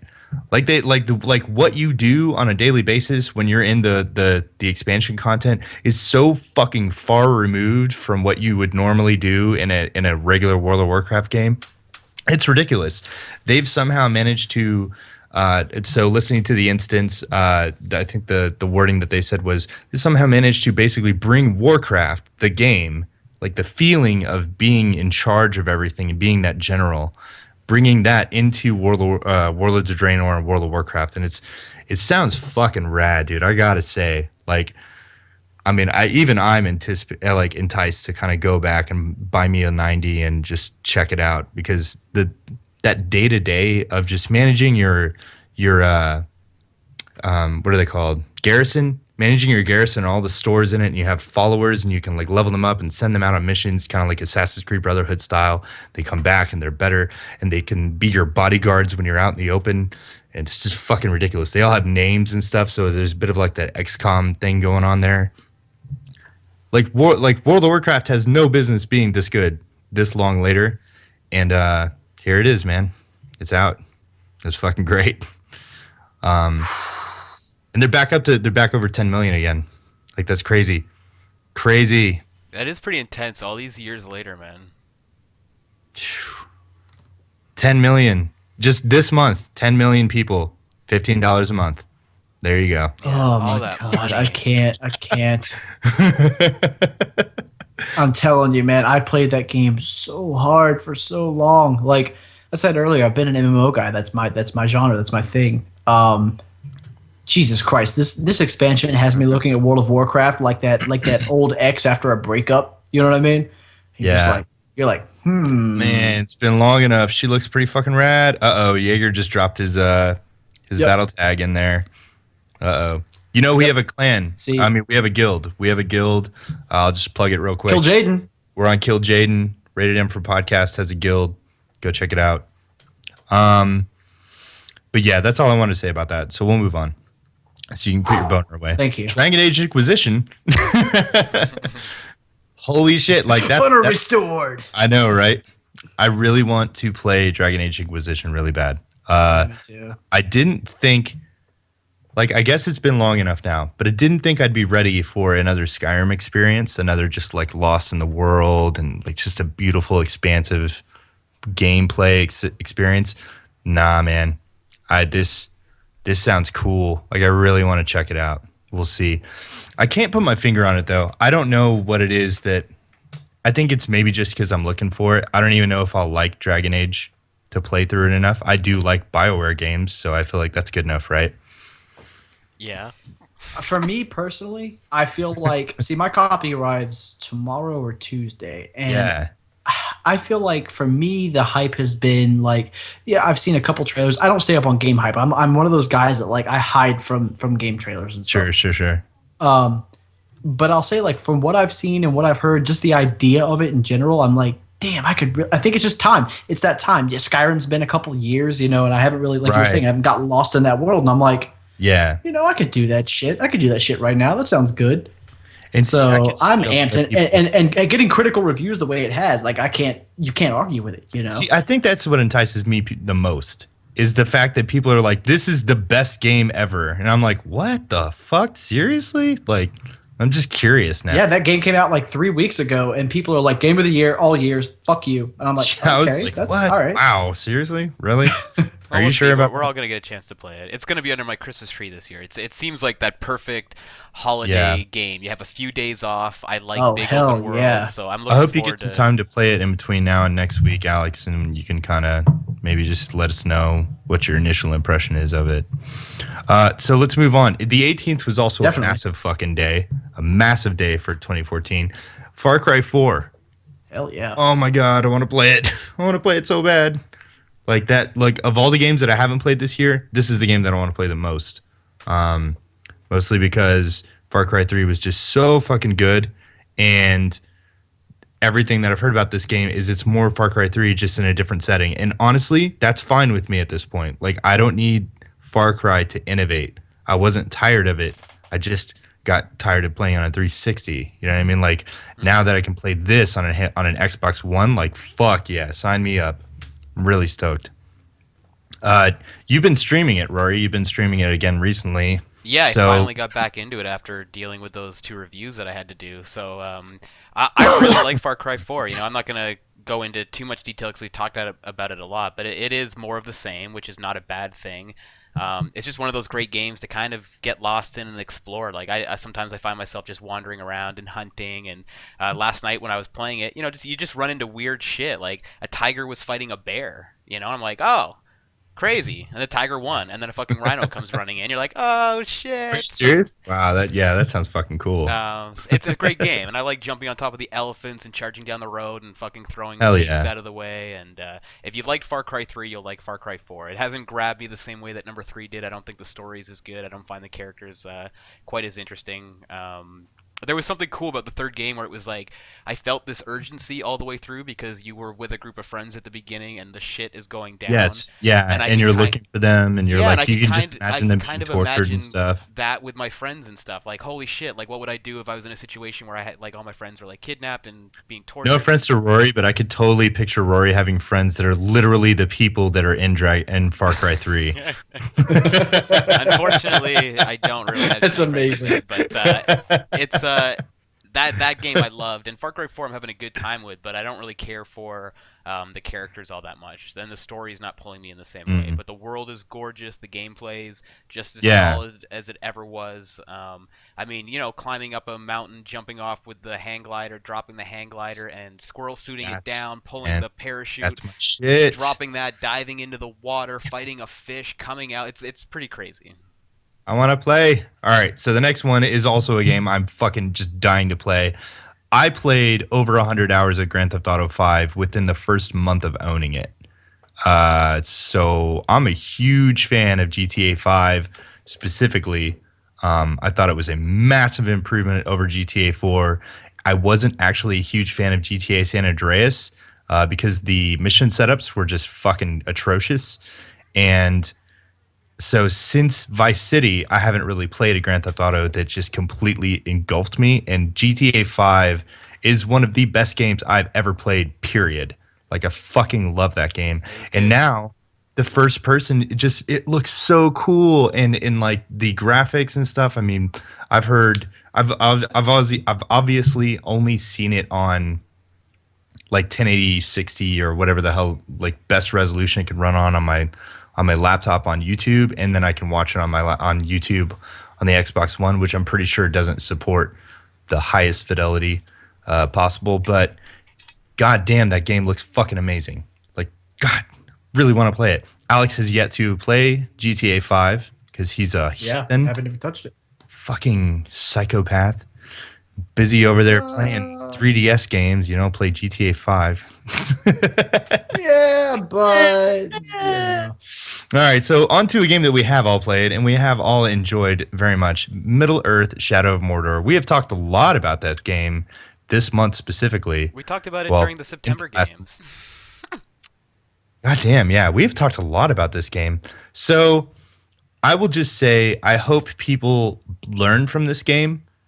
I hope people like take the systems of the game and I don't know, fucking build them into future games. The whole what do you call it? Nemesis system or whatever. Yeah, that was September though, right? That game came out. Like we already. Oh shit, you're right. Oh shit, you're right. What I'm saying. We already talked about it during the September. Hold on. Let me click on this motherfucker. get that thing out of here. Come Wikipedia on. is What the confusing. hell are you doing, Drew? I want to see how Wikipedia let me put this in here. I wonder if November. That's the last gen launch is what that was. Yeah. motherfucker. These motherfuckers. Write a Dirty letter. motherfuckers. So But let's move on. But let's talk about the 21st for a Where's that second shit? here. I don't need to hear. No, I don't. No, we're good. We're done with November. No, I'm just kidding. Yeah, the 21st is an interesting day. It's a big day for Nintendo. They came out popping with Smash Brothers on the Wii U. Alex, how's your experience on Smash Brothers on the Wii U? Dude, it's super great waiting until Christmas. It's awesome. Rory, you said you played the 3DS version? Yeah, I played them both. Got them both. So how do they compare? Not like the whole setup. I know there's different mini games and stuff like that, but I'm saying like, how do they compare as far as playing the game? Like, does it feel better on the gamepad or does it feel better on the 3DS? Oh man, there's no question. It feels better playing on consoles with the gamepad. I do recommend like people getting a Wavebird. I still think it's the best fucking way of playing that game. But Wait. That Wii U supports Wavebird? Yep. Well, with the adapter, right? With the Nintendo adapter that's Wavebird. impossible to with find that right now. GameCube adapter that they like Yeah, stopped selling. you gotta get the for some adapter. reason. But it's phenomenal playing on the Wii U. I'm not a big fan of playing on the 3DS. It's just a little bit small. I don't like the circle pads. I need analogs. But it's a totally it totally works. Nintendo nailed the 3DS version really. Like it was better than I expected. It runs really fucking well. They did something with I think the backgrounds run at 30 frames, but the characters are running at 60 frames per second so that they can keep the speed and movement like really precise. Oh, that's right. Yeah, I read about that. Yeah, they're doing something neat with it. But yeah, I mean, Super Smash Brothers for the Wii U, long story short, is above the 3DS version in every way, except for Smash Run. Yeah. But otherwise, yeah, that's the way to play it. Cool. All right, so the other game that came out on the 21st for Nintendo was Pokemon Omega Ruby and Alpha Sapphire. And Alex, you were saying you're playing that now. How is that? I have no basis at all. This game at all. I don't fucking know anything about Pokemon. Well, I mean, I want to pass judgment on that one for right now, but I will say this: I just picked it up yesterday, so I've just started. But I will say that this whole, the reboot of the older games, Ruby and Sapphire were older games, circa I don't know, maybe 2005, 2006 or so. Forgive me, I don't have the date in front of me, but that stuff is really cool. When they did it with Gold and Silver on the Nintendo DS, it worked out perfectly. And so far, I've had a great time with it. It's been very limited, though, so I'm going to reserve all judgment. But I'm glad to see that happen, and I'm still holding out, fingers crossed, for that re-release, updated version of Red, Blue, Yellow.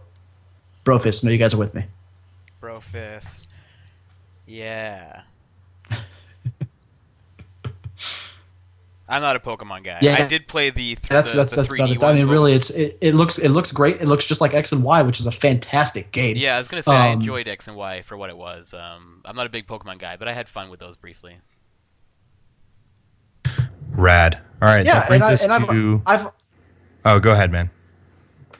Oh no, I was just gonna say I've picked them up like every time a new version, a new generation of it drops. I pick them up, I play them. I don't play them as obsessively as I did when I was a kid or anything, but I usually run through it and get my experience and my story in. And I've yet to be disappointed, but I'm really excited for Ruby and Sapphire because I actually managed to. I was in high school, so I managed to skip that generation somehow. So this is my first time with that gen, so it'll be pretty cool.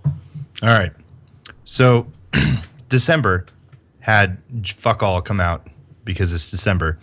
But The Crew came out in December, and I thought one of you played The Crew, right? I dabbled in the beta, but that was it. No, I'm not gonna. Then we're not gonna talk about it because I wasn't sure if you actually played the game or not. No, but you played something else that came out this month, Captain Toad's Treasure Tracker. Yeah. Tell me about that. I got to write my review for it tonight, actually. I really enjoyed it. It's kind of like an isometric puzzle game. I mean, you can flip the world around in a 3D space. Right. But it's a puzzle game. It's a Nintendo puzzle game, and you're Toad. You got no jump ability. You rotate the world around to find the certain path that you need to get to the star, basically. And you're shifting platforms. You're going through tubes. Sometimes you're inverted on the bottom of the planet or the world. It's a good little game. If you're into puzzle games, go check it out for sure. I mean, Nintendo's had a great year. It's on a 100-point scale, I'd probably put Captain Toad at the, I don't know, it's a 9 probably. For what it is, it's a 9. Cool. All right. That wraps the year, our recap. We're going to talk Game of the Year. We're going to talk about our favorite Game of the Year. Everything that we talked about so far are probably our favorite games that we've played this year. Otherwise, it wouldn't be on this list. So consider every game that we highlighted or looked at or touched on this episode as potential candidates for Game of the Year in some, facet or something like that. Mm-hmm. But let's talk our top 3 games of the year. We'll give our top 3, and we'll talk about the community's top list. I did a little poll leading up to this episode, and I'm cutting that now. So we have our top games. But I wanted to talk real quick, just our top 3 games. So what's your third best game of the year, Alex? Smash 3DS, only because I have not experienced Wii U. Mine would have to be Halo. Sadly, I can't make it my game of the year because it's broken, and I just can't deny that. So it's kept me from playing it as much as I'd like to, but man, that's a really fucking impressive piece of software there. Rory, vintage enough for you to think about it, what's your number 3 game of the year? My number 3. Man, you know what? I'm rushing them out here because I haven't put too much thought into it. But Yeah, no, it's fine. It might be Alien Isolation. Might be my number 3. Nice. I really Nice. I really like that game. It has some faults, but as an Alien fan and a survival horror fan, it just struck so many chords like perfectly. So it won't be my game of the year, I don't think overall. But it's in my top 5. But for the argument's sake, in this little conversation, I'll pick that as my third game. Cool. So why don't we read somebody else's game of the year real quick? Jared Jones says that Destiny is his game of the year because it's dope, haha. I know many won't agree, but it's been a very long time since I've put this much time into a game. It always keeps me wanting more and more. And I know Jared. Jared has like no friends on 360 to play with him, so it still speaks to his attraction to playing that game even solo. So that's pretty cool. High praise. Hey man, that was my first half of my existence on there. So yeah, I feel it. I know, right? Yeah. Well, he's still not up on he's on the 360. So, that's why. Yeah. Oh, I see what you're saying. That was like you had to play by yourself on the 360. Yeah, I remember that. So my second game of the year would be Diablo 3 Reaper of Souls because holy fuck, they fixed that game. So that game came out with a lot of quirks and things that people didn't really like or something like that, but it was still a solid game. They made that game way better than it already was, and then the expansion just made it perfect. Like I always thought it was like an 8 or a 9, and to me that game is a perfect 10. Like it's so fucking good. Alex, what's your number 2, girl? My number 2. For some reason I totally skipped out of Diablo 3. I don't know why. I would say if to play the cop-out game, it's a total tie between the amount of time I spent in Elder Scrolls Online. Mm-hmm. Amazing. Love it. Definitely my number 2, but a fucking close tie-in with that is going to be Diablo 3 Reaper of Souls. That both just astounding games in their genre. We've already talked about Tesso and its problems and Diablo and its problems at launch and everything, but given time, they've both come a long way, and they're both excellent titles. Nice. Let me read another fans real quick, just so I can start fitting more of these in here. Jaeger Mitchell, who's listening live right now. What's up, Jaeger? Jaeger. Forza Horizon 2, despite playing many of the year's biggest titles for the One and the Wii U, I found myself coming back weekly to Forza Horizon 2. Like a good TV series, I find myself habitually sitting down and getting lost in the world. It's graphical, comparable. Okay, so he likes Forza Horizon. Rory, you played Forza Horizon 2. We didn't really talk about Forza this year. No, I think we forgot to put it on our release calendar here, but well, you saw it and you could have put it there. I'm just saying. I didn't see it until we're talking about it right now. Yeah, Forza Horizon 2 is fucking amazing, man. Really, really awesome game. Are you glad they made a sequel to Horizon, or is that why it's good? What do you mean? Is that why it's good? Because it's the Horizon title. Like if it was just more Forza after having Forza 5 last year, I don't know if people would be as excited for another Forza game. Exactly. It's totally different, right? The Horizon series is a completely different beast than from the Motorsport series. They're not even really comparable other than name, really, man. They're on completely different sides of the fence. They're both car games and you race, but fuck, they're so different. Forza Horizon 2 is really good. I loved I like games like Test Drive Unlimited and things like that as well. I think an open world car game has potential to be great, and Forza Horizon 2 is one of those. Like Burnout 3 was the last open world car game where I was like, all right, this is pretty fucking awesome, but Forza Horizon 2 is on another level. Nice. All right, well, we gave it its due. What's your number 2 favorite game of the year? All right, I'm cheating. It's a tie. South Park: Stick of Truth, and without finishing it because I love the gameplay, Far Cry 4. I'll tie those two. Sweet. Damn it, I want to play Far Cry. I want to play Alien. I haven't played that either. No, that's a good point. All right. Shane Bailey's number 1 game of the year is Titanfall. Titanfall is my goodie for many reasons, but primarily because of the creative freedom it provides. What he means is whenever I begin a match, I feel as though the combat possibilities are endless. It's because of the wealth of mechanics I'm able to utilize at any time. I think that's a really good like description of why that works. Totally. Why that game is so much fun. I 100% agree. Yeah, that's kind of an elevator pitch for that game. That's pretty sweet. Definitely. All right, so you put in South Park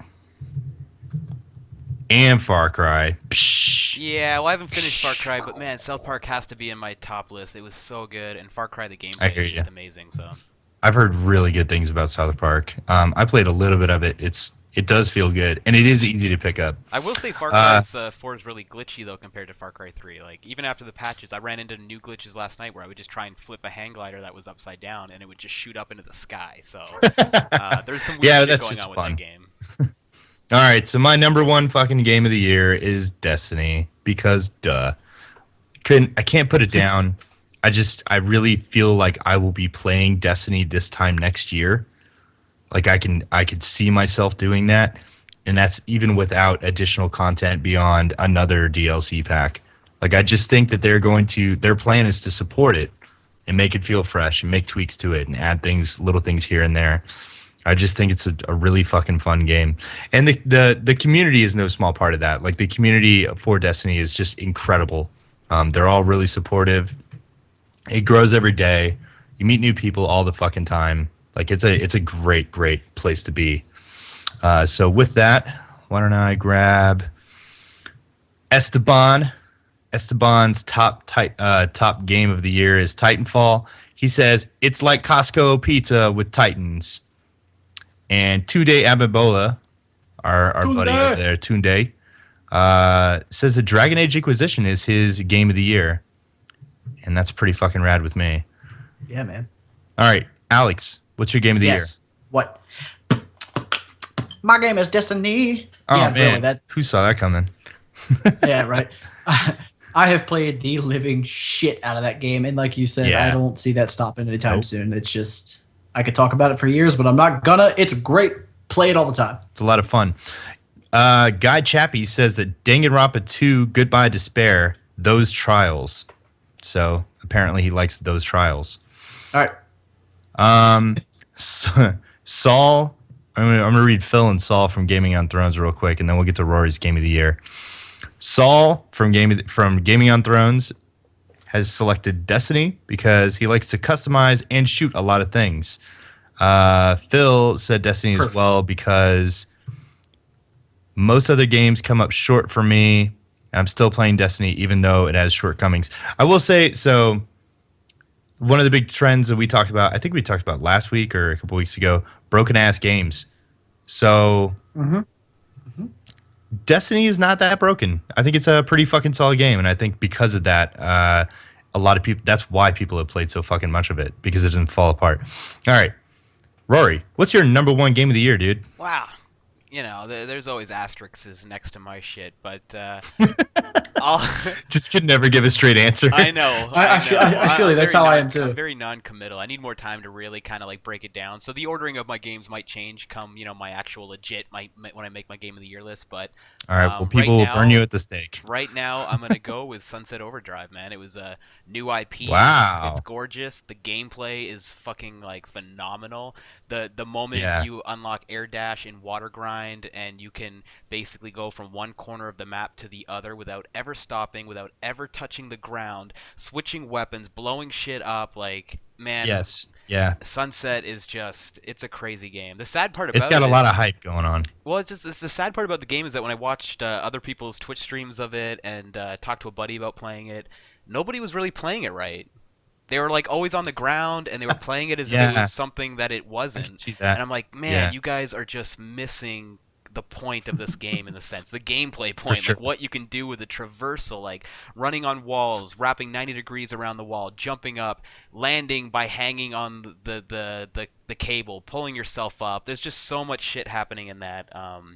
And yeah, I don't know, Sunset Overdrive, man, really, it's definitely like the most unique game of the year for me. And I had a ton of fucking fun playing it, so I'm going to say Sunset Overdrive right now. All right. Well, we asked the community what their favorite games of the year were, and we did a poll. So people submitted answers, and we read some of those. There are a lot more, so if you're listening to this and you haven't checked it out in the Facebook group, go check out that thread. The poll came like this. The top game of the year is actually a tie with 6 points each. And the way that it was listed, I can't really tell which one got to 6 first. So I'm just going to read it off as Destiny is number 1 with 6 points. Titanfall, also number 1, so number 2 with 6 points. And Dragon Age Inquisition had 5 votes as well. So that was actually surprising for me. I didn't think Dragon Age would be third out of that list. You know what I mean? Like for the bigger overall community. So that was pretty fucking cool. And then I'll read 1 or 2 more off, and then we're going to have to wrap the show. Another long podcast, so thanks again for everybody sticking around with us live and everybody listening to us on iTunes, Twitter, and everywhere we are, SoundCloud, whatever. I don't even think we don't submit to SoundCloud. If you're listening to this on SoundCloud, hey, what's up? I don't know how we got here. All right, so Juan Carlos. From the future. Yeah, Juan Carlos said that Titanfall brought something totally new to the table. It finally broke the same old mold shooter BS. I thought he said mold, and then I just realized that it said same mold. So Jackson said Far Cry 4, yes, please. Colin, what's up, Colin? Said, of the new games this year I played, I'd have to go with Alien Isolation. Nice. The game is seriously stressful in a good way. Yep. Thanks to the amazing atmosphere and unique AI of the ever-present alien. It not only provides great fan service, but it's also fun and challenging and produces some genuine scares along the way. Mm-hmm. Nice.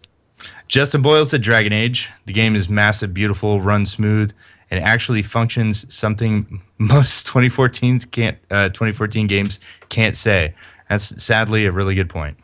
And our final write-in is from Caleb over at Smartwatch Podcast. Hold down. What's up, Caleb? It's our homeboy. Destiny, as it is now, with Shadow of Mordor at a very close second. Destiny has great combat, lore. I like that he said lore, because Destiny has great lore, but it has a terrible story. Does that make sense? Yep. It keeps improving, and I would definitely agree with that. That's why I think I will definitely be playing it a year from now, because it just keeps getting better. If it was the launch version of Destiny, that would be reversed. Everything he said would be reversed. So that's it. That wraps our show. A very comprehensive look at the 2014 games of the year. And we thank you for tuning in with us. Please check out r8dmgaming.com. It's ratedmgaming.com/about-rated-m. You can get our Twitter handles. You can check out our Facebook group. You can find all of this episode, previous episodes, and everything else on YouTube.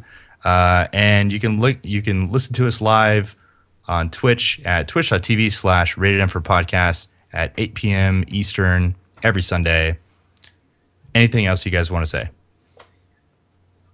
No. Absolutely not. 2012. All right, hashtag no doors. We'll see you guys next week. Straight up. Raptors in the streets. Bam. Oh wait, yeah, I have to stop the stream. And stopping stream. Yeah, I was looking for the button myself. I'm like, now.